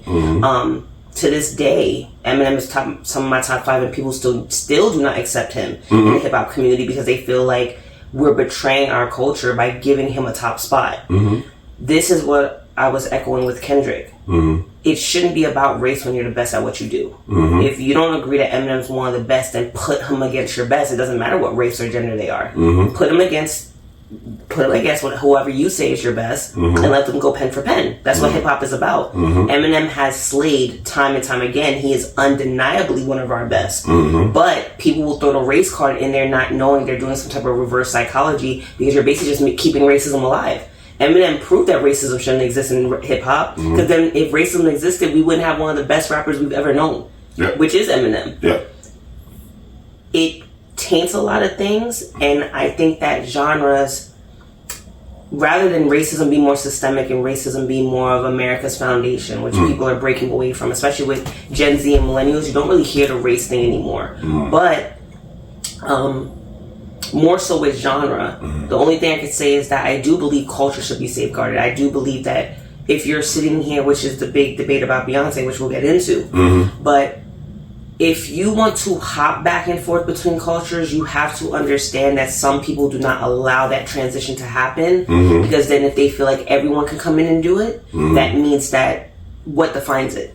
And I feel like that bleed is something that has to be kind of respected in a certain way. Now, we'll transition into Beyonce winning Country Album of the Year. Or just period. But Beyonce is basically the jack of all trades to me. She's the one who can go into any genre and do very great at it. But in terms of opening doors, in terms of saying the things of like, oh, we're just going to keep opening doors, I'm just like, I don't understand what door you open.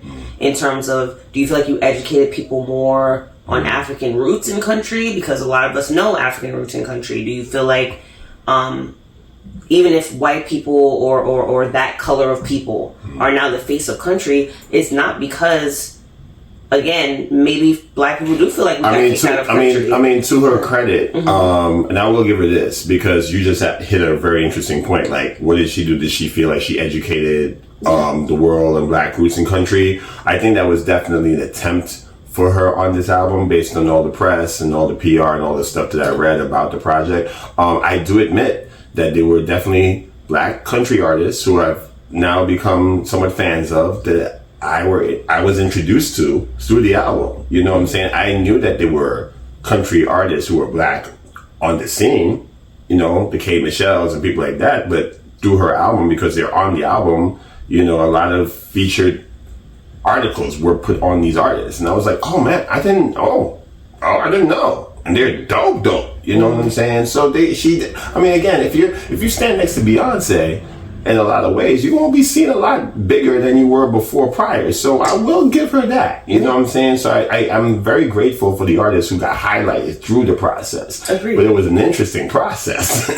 You know, the process, even though it definitely benefited certain people who were deservedly supposed to be benefited from, I think it still was flawed. And a quick back thing too with the rapping thing, I do believe that there should be some kind of gatekeeping. When I mentioned like the white rappers that were accepted more in hip hop, accepted more being the key word, I think that, because I feel like a lot of people have a hard time putting Eminem on the top 5, top 10 list for whatever reason. They'll use his content in his raps to work against them. They'll accept the white kid in there, you know, because I feel Eminem's biggest battle was that he was white. We have black people who talk about trash and hip hop all the time. That was like Freddie. Freddie is as ratchet as they come, but people put him up there. But it's just like, okay, Eminem, I don't think that's not true. He's gotten very vulgar in his raps, but again, it was always the white debate. It's a double-edged sword. He's the white guy. He's the white guy. Or you're gonna put a white boy as your top 5. It's like, who cares? Right. Put your best against your best. If you're saying Eminem is not one of the best, you have to give me your equivalent. You can't just say he's not the best and then not list somebody. Right. No, I agree. And I think that it's been used for and against. I mean, he said himself in multiple raps. You know what I'm saying? It's like, if I was, wasn't white, I'd sell half as much. But then at the same time, it's a thing, reputation-wise, that's often used against you, or used against him. But I think at the end of the day, Eminem's career, long-term, hasn't suffered. I mean, he's still the biggest selling rapper of all time in terms of actual music sales. You know what I'm saying? But yeah, it's a hard acceptance. And I've seen it in other genres of music. He had to prove himself, definitely. And I think, with that being said, with that very term you just said, that's a perfect segue, because proving yourself is a key component about these things, right? That we're about to talk about with Beyonce. So let's talk about these wins, shall we? So this is how I feel about these wins. Of course, obviously Ari's going to break down her thoughts on it as well.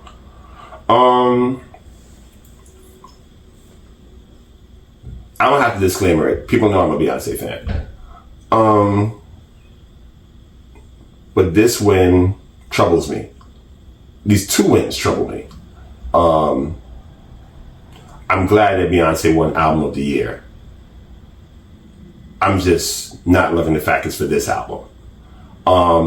Not because Cowboy Carter isn't a great album. It's a great album. I had a chance to listen to it at least 2 or 3 times. The first time I heard it, it first came out, I only got to maybe 6, 7, 8 songs through it. By the time I got home, that's when I was listening to it. On the way home, I was tired, I would knock that and then go back to it. Then I listened to it a couple months after. It's a great album. It is very much country music reimagined in the world, in the musical mind of Beyonce. So it's very traditional in one sense and untraditional in another sense, which, again, will speak to the country album part that she won. If I had to rank it, it'd be probably the 3rd, no, not the 3rd. It'll be probably the 4th or 5th best album in her discography. I think she's got maybe 8, 9, 10 albums or something like that, but it's up there. Critically acclaimed across the board. Number 1 album, yeah. Number 1 song, yeah. Shouldn't have won Album of the Year, though, in my opinion. Not above Charli XCX, not above Billie Eilish, nah. The reason I feel this way so strongly is because, in my mind, Beyonce won this Album of the Year trophy a year ago, when Jay-Z accepted his own award for, I think it was a Lifetime Achievement Award, Icon, something like that. And yeah, that makes sense for Jay-Z. But Jay-Z took his Grammy from his daughter, poor Blue Ivy. She's in the mix of all of these things, right? I would love to know what's in Blue Ivy's mind half the time when half of the stuff is going on. I think it'd be a very revealing expose. But yeah, Jay-Z went on stage and pretty much lambasted the Grammy committee for not giving his wife the coveted album of the year. Now, granted, Beyonce is the most decorated artist in the Grammys of all time. She's had 99 nominations, one short of 100. We're gonna she's put won, that number on the screen. And I believe she's won, at the time it's 54, I don't know if it's 54 now. Yeah. It's in the 50s, maybe 60s now. You know what I'm saying? Again, we'll put the right number on the screen. It's an absurd amount of Grammy wins, man. Some people are yet to win their first. And I'm talking about iconic ones like Bob Marley and Sade. And I mean, Nas just won his maybe a couple of years ago, and that's Nas, right? She has about at least 54 to her credit. Whew. Yeah, but we'll get the numbers right. I'm starting to question that now because it seems so absurdly high, right? But yeah, Jay-Z went on that stage and pretty much broke down the fact that, hey, ain't no way a woman so iconic, so legendary, so decorated shouldn't have had won the album of the year. And from that moment, I knew she won because Beyonce was there, dressed up in cowboy cosplay, obviously getting ready to promote her album that at that time was either announced already or just about to be announced. Because I'm gonna say that we didn't know an album was coming until the week later when the Super Bowl happened, and then it was like Cowboy Carter coming out this year, and then it was like, oh, so that's why she was dressed in the cowboy outfit. Got it. And I ain't gonna lie, Ari. Once the awards went down, and I was expecting her to take album of the year. And I was slightly expecting her to take country album of the year. Listen, again, I feel like she's put out a couple of albums that could have won album of the year. Definitely Beyonce. She lost to Beck that year, which I still think is a travesty. She lost to Adele when she put out Lemonade. She lost to Harry Styles when she dropped Renaissance. Those last two wins I feel like was arguably right, but I feel like the Beck thing is like, I don't know about the Beck thing, but yeah. She lost twice to Taylor. No, she never lost to Taylor. Well, those are... You said Adele, Beck, and Harley, but she also lost to Taylor. Yeah, she did lose to Taylor. Yeah. Once upon a time, yes, with Sasha Fierce. I am Sasha Fierce. Yes, she did. Thank you for reminding me. Yeah, so it's Adele, Harry Styles, Beck and Taylor. That's interesting. That's an eclectic. That's an album right there. That's interesting. Yeah, but I say all this to say, man, like, I think that it cheapens the win, in my opinion. It felt like a very privileged win. It did, you know. I know a lot of people are writing and creating articles saying that how Beyonce was owed this award. It's about time that Beyonce got her album of the year nod, because it's Black History Month, and you know what I'm saying? It's Beyonce, and there ain't no way that Beyonce wins all these awards and not win album of the year, given her discography. And I hear the arguments, you know. I mean, Beyonce does have at least 3 to 4 classic albums in her discography as of her late career, for sure. You know what I'm saying? But again, it's how this win came to be. And even on the countryside, you know what I'm saying? Because, you know, as Ari and I have often discussed, even though Beyonce hasn't said anything, Jay-Z has said a lot. And when you get married to someone, it's like the two voices become one. So even though we didn't hear Beyonce speak, we did.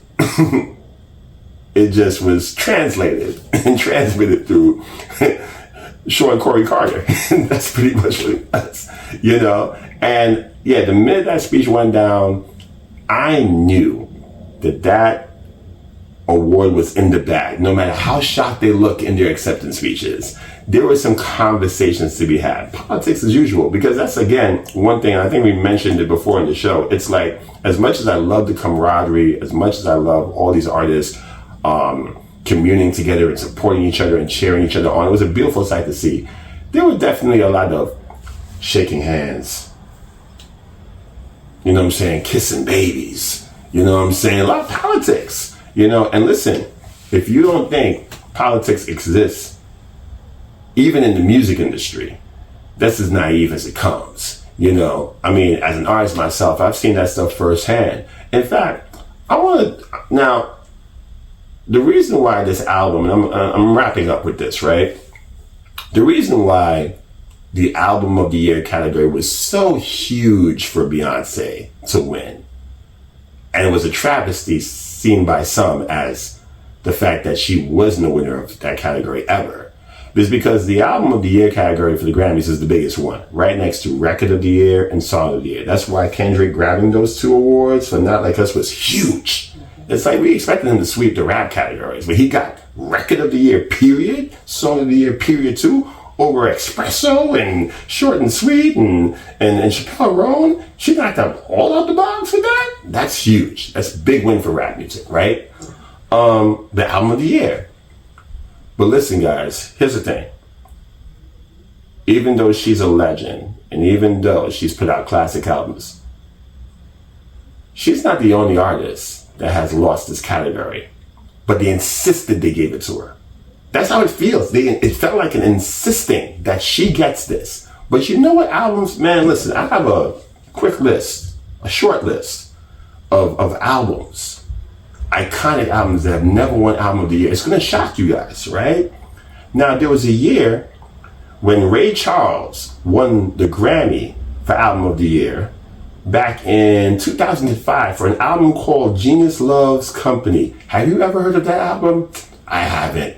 Prior to me looking at this list, I don't think the world has heard it. But you know what album I know people have heard of? Confessions by Usher, Stone Cold classic, lost to Ray Charles. I know people have heard of Green Day's American Idiot, one of their best albums ever, cultural changer, lost to Ray Charles. I know you guys have heard of The Diary of Alicia Keys, my personal favorite album from her, Stone Cold classic, lost to Ray Charles. Listen, you think I'm joking? Oh man, listen. There's another album that won Album of the Year that maybe people have never heard of. You ever heard of Herbie Hancock? Listen, I mentioned this to Ari. Ari didn't even know who Herbie Hancock was. Herbie Hancock was or is a legendary jazz pianist, producer, scorer, worked with Quincy Jones, the late great Quincy Jones, who they honored at the show. And he's been around for a while. He dropped an album called River, the Joni Letters. If you ask the average person, or even the non-average person who listens to music, if they've heard of that album, most people would say no. I think that's an educated guess. You know what that album beat? That album beat Amy Winehouse, Back to Black. Remember Amy Winehouse? Killer album, Back to Black? Yeah. Go to Rehab, etc., etc. That album beat, what else did it beat? Kanye West. Graduation. Stone Cold classic. Beat that too. You know what I'm saying? What other albums have lost? Man, there's so many. The Carter 3 from Lil Wayne lost Album of the Year. In Rainbows from Radiohead. If you're a Radiohead fan, you know that lost Album of the Year. Coldplay, Viva la Vida and Debt to All of His Friends. I used to rule the world. That album lost Album of the Year. I can go on. So listen, Beyonce, when you put it in that perspective, and listen, all Kendrick's albums have lost Album of the Year. Good Kid, Mad City, Damn, To Pimp a Butterfly, the album y'all don't like, Mr. Morale and Big Steppers, even the Black Panther soundtrack. You know the Black Panther soundtrack was nominated for Album of the Year too? Crazy album, All the Stars, mad hit records on the album, lost Album of the Year. So why is Beyonce the exception? Listen, I get it, but if they could lose, she could lose too. You know what I'm saying? Again, I think her win was a cheap win, was a privileged win. And man, let's not even get into the country category, man. The country category, man, you saw the Casey Musgrave's face, B. She did her best, but you can hide the disdain. It's like, I get that you can jump into other genres, but I feel like there's a proving point There's an earning point. And some have argued, well, you don't have to necessarily hang out with country musicians to win a country. I've heard that argument too. I've heard every argument. I've been on the net. I've read The Shade Room. I've watched Complex articles. I've watched Curtis King articles. I've watched Justin Hunt. I've watched them all. I've seen a lot of people really spew the same rhetoric. I don't necessarily agree because I feel, again, that there should be a protection of the genre. Everybody's invited to the genres, but I feel like it's important to really embrace the genre fully and not just grab it to prove a point. And I feel like that's really what it's about. Like, hey, I just want to prove a point that we belong here. Okay. I get it, but are you going to care now that this rollout is over? Like, are you still going to go back and reach back for those country artists once the Cowboy Carter rollout is over and then you transition to the rock album, which we know is coming? I'm personally excited about that, but I kind of see the same thing happening too. You know, on one side, as a music fan, I like it, but on the other side, it feels like it's bordering on cultural appropriation. You know what I'm saying? And I know that sounds weird, and I know I'm going to get a lot of bee stings on my body for this. But again, I think that even for Beyonce herself, she deserved better. I think what would have been cooler is if Jay-Z wasn't the public outcry, if there was an actual public outcry. You know what I'm saying? That would have made Cowboy Carter's win a lot sweeter. But the fact that Jay-Z had to go on to the Grammys, act like he don't care about the Grammys, but cry and moan that Beyonce never won the Grammy is a lot of doublespeak. It's a lot of weird conjecture. It's a lot of politics. You know what I'm saying? It's a lot of politics, and that's the part that's disappointing for me. There's other parts I'm sure Ari's going to get to. But yeah, you got to wonder why she never even got that award in the first place. You know what I'm saying? Because it's not ability, it's not legend, it's none of those things. There might be a deeper, darker criminal link, which I think Ari's going to break down. But that's my thoughts on that. Yeah, I echo the same thing. You brought up all the points that I was going to make. So I think that Beyonce definitely complained about not getting Album of the Year. That was my point that, when you're married, you are one voice. So if Jay-Z's your mouthpiece, is because you and him agree that you winning Album of the Year or you not winning Album of the Year really bothered you. The only problem I have with that is the doublespeak. Mm-hmm.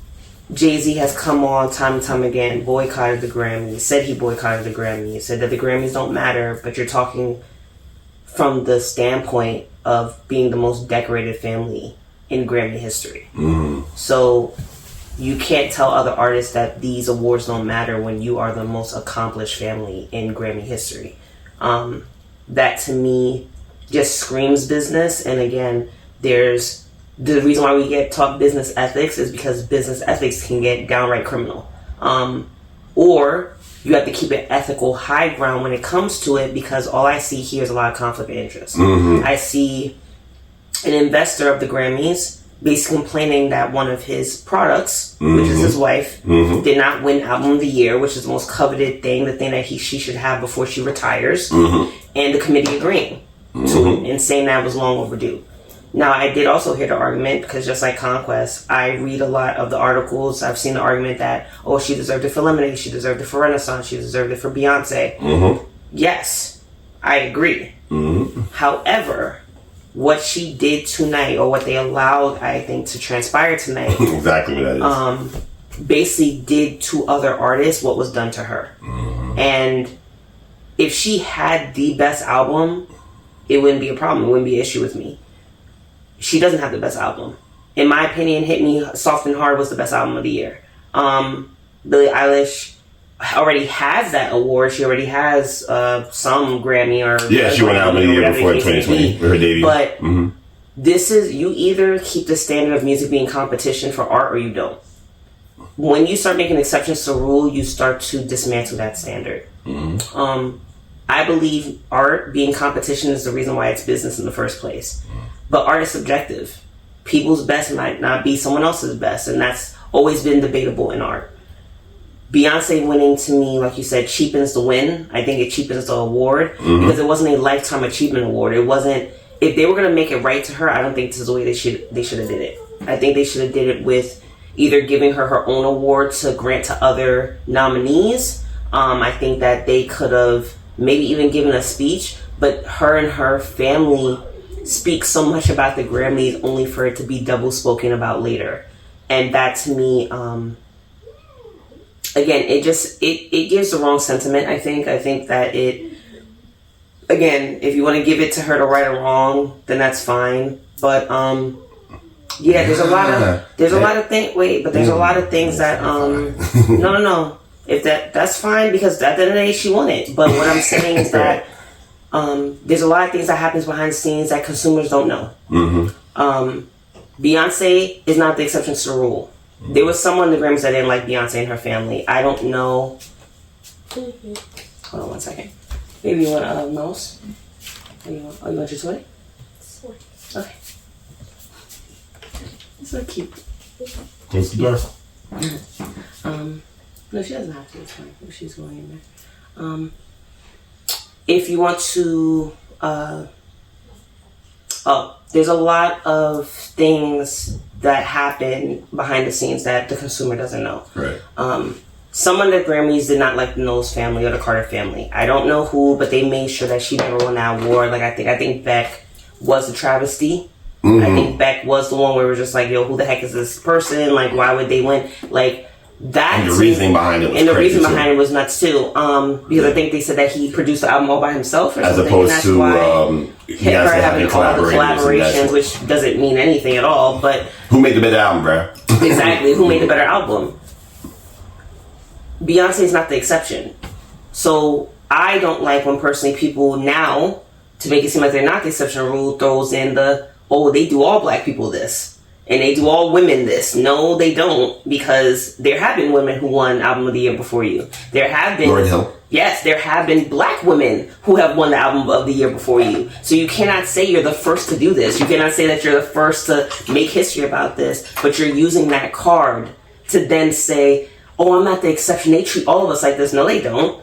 Beyonce, there's something wrong with you. Like, we don't know what it is, though. Like, we don't know what they're coming after you for. But there's obviously someone in there that does not rock with you. Or your husband. And that's the consumer part that we don't know as consumers of just the music. We don't know the handshake, and we also know who spat on people's hands. Let me ask you a question. On toes. We don't know that. Quick question. Not to cut you. What did you think of that little exchange between Taylor and Jay after they clicked champagne glasses? I think it was politics. I see it. Listen, being in the business world, on the business side of things, I see that stuff all the time. You play nice in front of the people watching. You think Taylor was like, yo, I'm a fall back? If there's anything Taylor Swift has mastered, she has. I think Taylor Swift came in the naive artist, and this is what CONQUEST I touched on a couple of times. Naive artists think it's all about the art until they get into the business of art. And once you get into the business of art, business trumps art. Different ballgame. You literally learn politics faster than you ever learned it, because that's all it's about. And I'm sorry if I'm talking to some artists who still have that innocence to them. I feel like the world is changing. I do feel like people are now more appreciating the authenticity, and they don't care about the awards so much, and they don't care about who you're reaching out. If you're amazing, you're amazing. But when you get into this business of business, politics is all it is. That's all it is. And you're lucky if the popular vote and the politics match. You're lucky if that happens. But they will give it to whoever they feel like deserves it. It has nothing to do with who made the better art, who put in the more work, it doesn't matter. And naive artists go in thinking it's all about art. Kendrick is very blessed. He's very blessed that he made the music that he likes to, and then he got he was undeniable. But that's the thing, you make yourself undeniable. Right. People cannot deny you. Beyonce has a whole machine behind her. I remember when COWBOY Carter was getting rolled out, there were certain stations that didn't want to pay her, and I thought payola was legal, but they apparently pushed that album. They didn't say how they pushed it, but apparently which are private companies, if they don't want to play your album, they don't have to. How did Jay-Z and them get in there to push that album? So the story is that when Texas Hold'em was released to radio stations throughout the country, obviously pop was going to play because it's Beyonce. Right. But country artists or country stations were resistant initially as far as playing the album or playing that particular song. Because again, Beyonce hasn't been traditionally a country artist to that point. So it's just like, I think country stations were just like, well, we're just going to play a Beyonce song because it's a country song, supposedly. And the populace was like, yes. It's like, and I guess the argument was like, man, we got people from your side coming into our joints all the time and we playing their music. You know, it's like the double argument. So it's just like, all right, if we got this person coming in doing a rap song, or we had Miley Cyrus. I think that was oh my gosh, yes, the Miley Cyrus argument was used hard because, you know, Miley came in, used hip hop for a minute and bounced out of there. So it's just like, hey, if Miley can do it to us, we gonna let Beyonce Knowles come through. That's why I said I feel like that's an argument we can get into. I'm trying to rethink to my point, sorry, but But yeah, you were saying. Me off. No, I'm sorry. So you were saying about the fact that how you link people in. Yeah, the machine. Yeah. Yes. So Beyonce has money behind her. At the end of the day, people need to understand that when the machine is behind you, there's nothing that you can't get done. That's why it seems privileged and that's why it seems forced. Because it's Beyonce. Now, the argument would be, well, if she could have paid for this award, why didn't she get it to this person or that person? I'm telling you, someone did not like her. When you don't like someone, money can't sell you. Money can't buy you. Money can't do anything. If she is among her crowd and people do not like her, what's she gonna pay the Grammy people that already don't have money? Those people billionaires of themselves. They don't care. Jay-Z can't give a bigger donation. They probably gonna go to lunch with it. So you can't really, in that circle, you can't move it like that. It's really like, hey, listen, we make her win album of the year, or we're gonna make you look like the bad guys. Then the narratives come. All this stuff about the Grammys being unfair, all that stuff comes with that. And then a whole narrative is pushed that, oh, they don't like black women here. They don't like minorities here. They don't like this, that, and the third. It's like, yes, get it, got it. That racism is systemic and we're working to transition out of that. I think Gen Z and millennials have done a brilliant job in dismantling the colorness. We're more colorblind than what we've ever been, which is amazing. Right. Why are still people allowed to use this card? I don't know. They're not the first black people to do it, and they're not the first women to do it. So I don't understand why we're still pushing towards that part. Beyonce has been an icon for so long. Yeah. For her to just want this award because it is the award not only speaks against the stuff that they keep talking about to her competition, which is Grammys don't matter, but it also speaks down to all the hardships we've had. Like when we're sitting here saying, oh yeah, black people go through this issue stuff all the time. What are you talking about? Black people win the stuff all the time.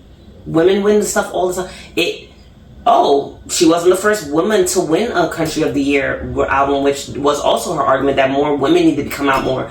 What's her name? Kelly won Country Album of the Year last year, right? Or a couple years ago? Oh, Casey Musgraves won Album of the Year, I think a couple years ago. Yeah. So she's not the first woman to do it either. So again, first country woman too. You know, I don't understand it. Let me not say I don't understand. So take that out. Beyonce and Jay-Z, now that they finally got Beyonce this album, I pray that she can retire. I pray her soul is at rest. I pray that she can now sit back and be like, we're the most coveted family, we're the most acknowledged family, we're the most decorated family, musical family, and we can just take a step back. Because what they've done to their competition that I've seen on the business angle of things, I was always taught in business that there's two ways to kill it.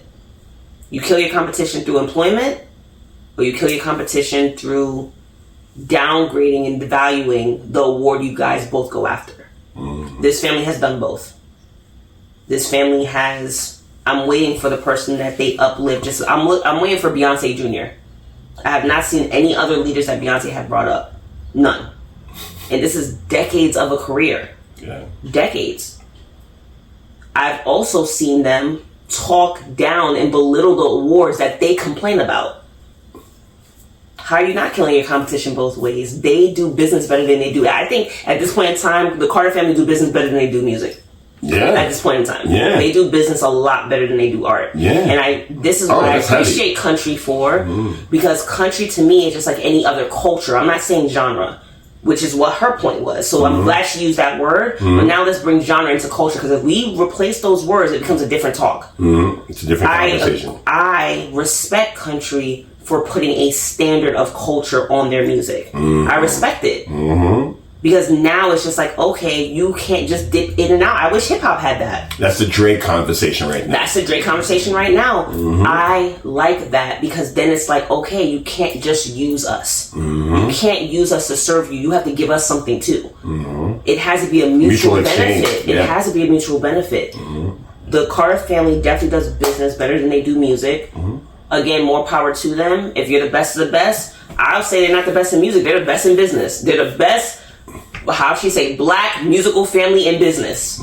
They beat out the Jacksons. They beat out Smokey Robinson. They beat out Berry Gordy. They beat out.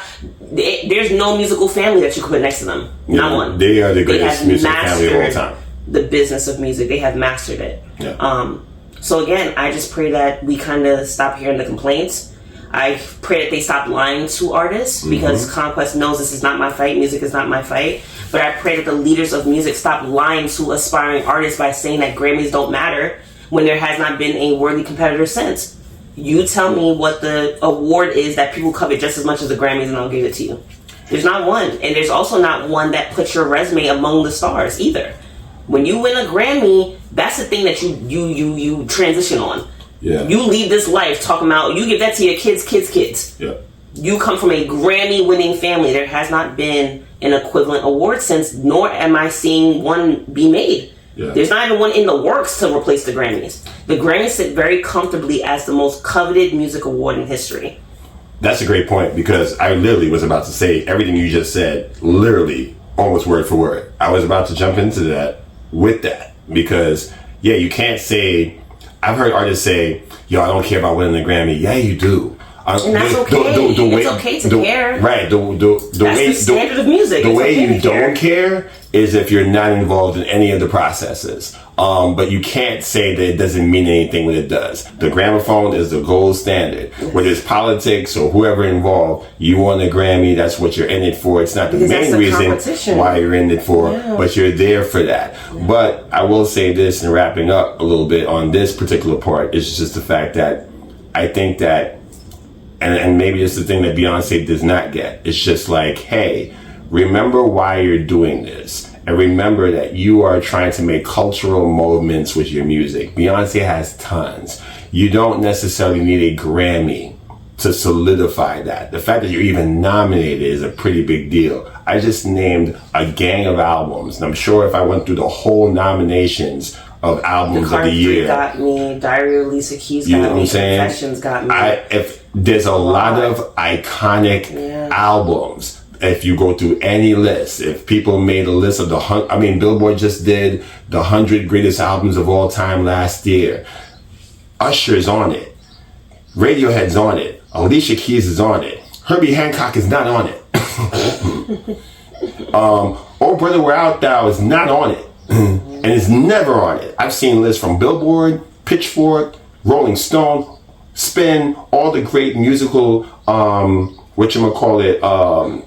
the great music publications who make lists like this. Those albums that won Grammys in certain cases for album of the year are not on that list. Lemonade is going to be on every list. You know what I'm saying? Like, you got to understand. Harvey's point, not to cut you off, but to Harvey's point, that's why them diversifying and breaking down the boundaries of like age and race and religion was such a big thing, which is why people mostly agree that this Grammy was one of the best Grammys. Because they're breaking it down, because when you say those albums, it does sound like a whole bunch of old people was in the back talking about, oh yeah, I love classical music. It's just like, that's fine, but classical music hasn't set a stage or a cultural movement in so long. Right. Like, I love classical. You give me a classical thing where I can just, wow, I just randomly or casually bumped into this and everyone's bumping it and it sounds really great. Why not? There hasn't been an album like that to break the mold. You know what I'm saying? That was good for a moment. It was popping for the moment, but it wasn't timeless. Confessions is always going to be timeless, bro.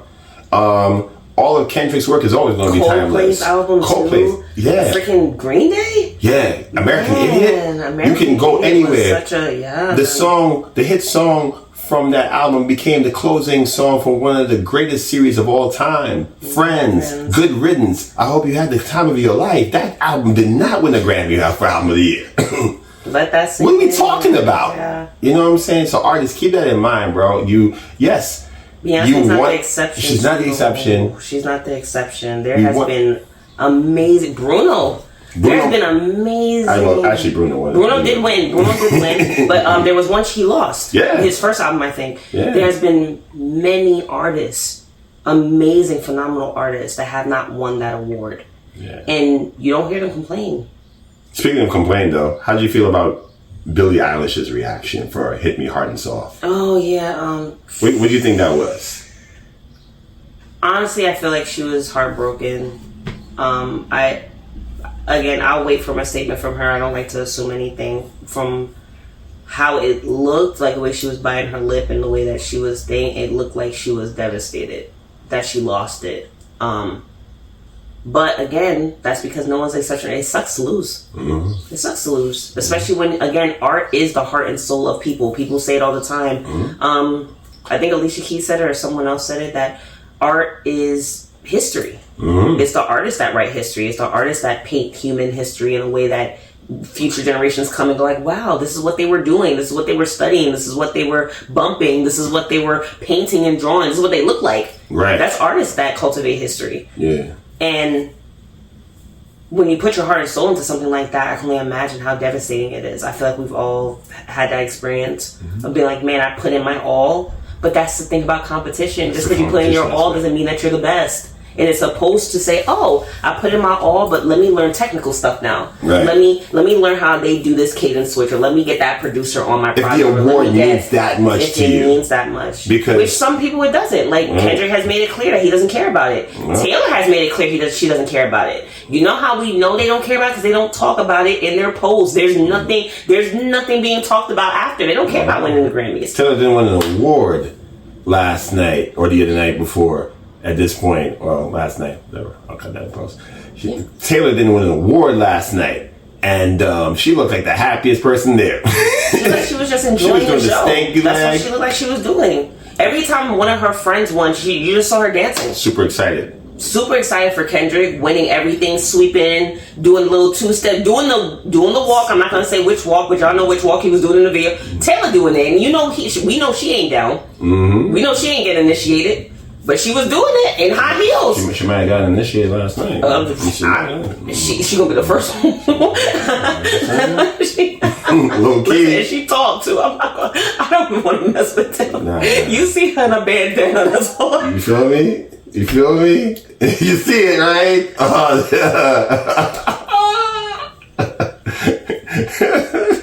That would be the destruction of the internet. That would be crazy. I'm pretty sure someone's gonna do that. You know AI exists now. Someone's gonna put Taylor in a bandana. Can't call her Taylor, you gotta call her Baylor. No. You can't call her Baylor. Oh, you can't, right? No, yeah, you gotta call her Kayla. That's right. Call her Baylor. That's right. That's right. I'm bugging. I'm showing some roots that I'm not supposed to be exposing right now. I'm not supposed to be exposing. You're telling all me stop. She Kayla. She Kayla with the. Oh my God.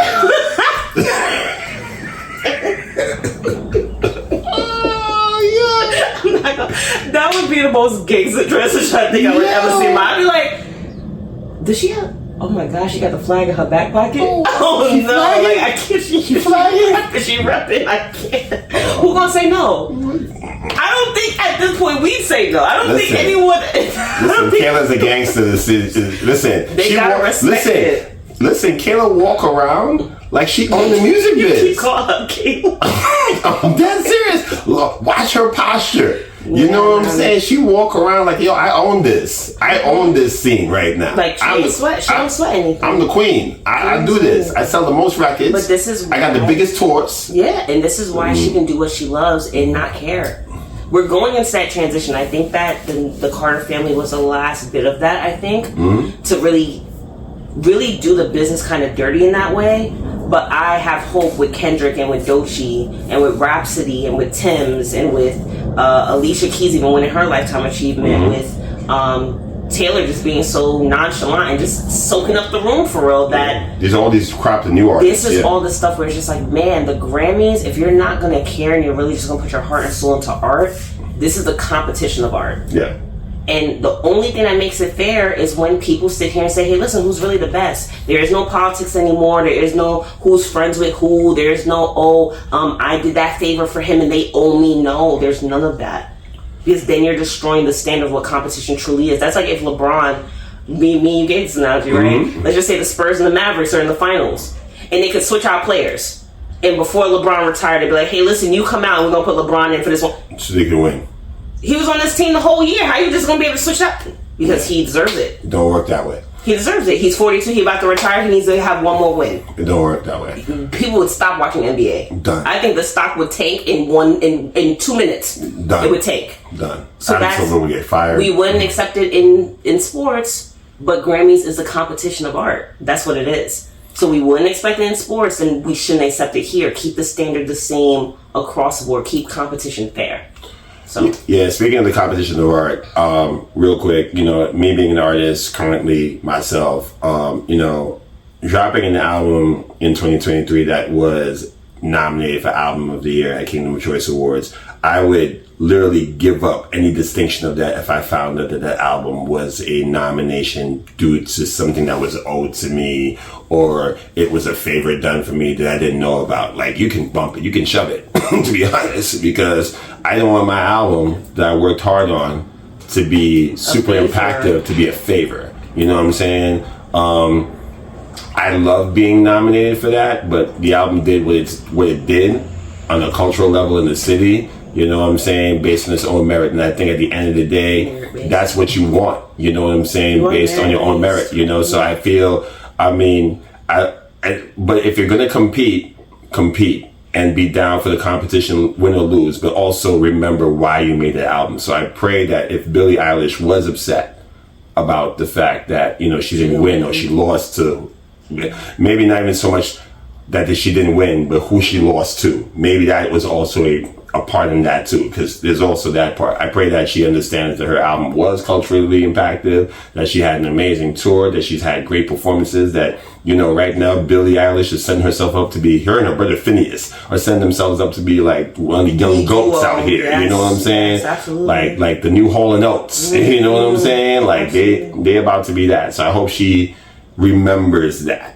and doesn't let this situation define her if she was indeed upset by the fact that she lost to COWBOY Carter. And that's what we're gonna. And it's okay to care about competition. Yeah, it's cool.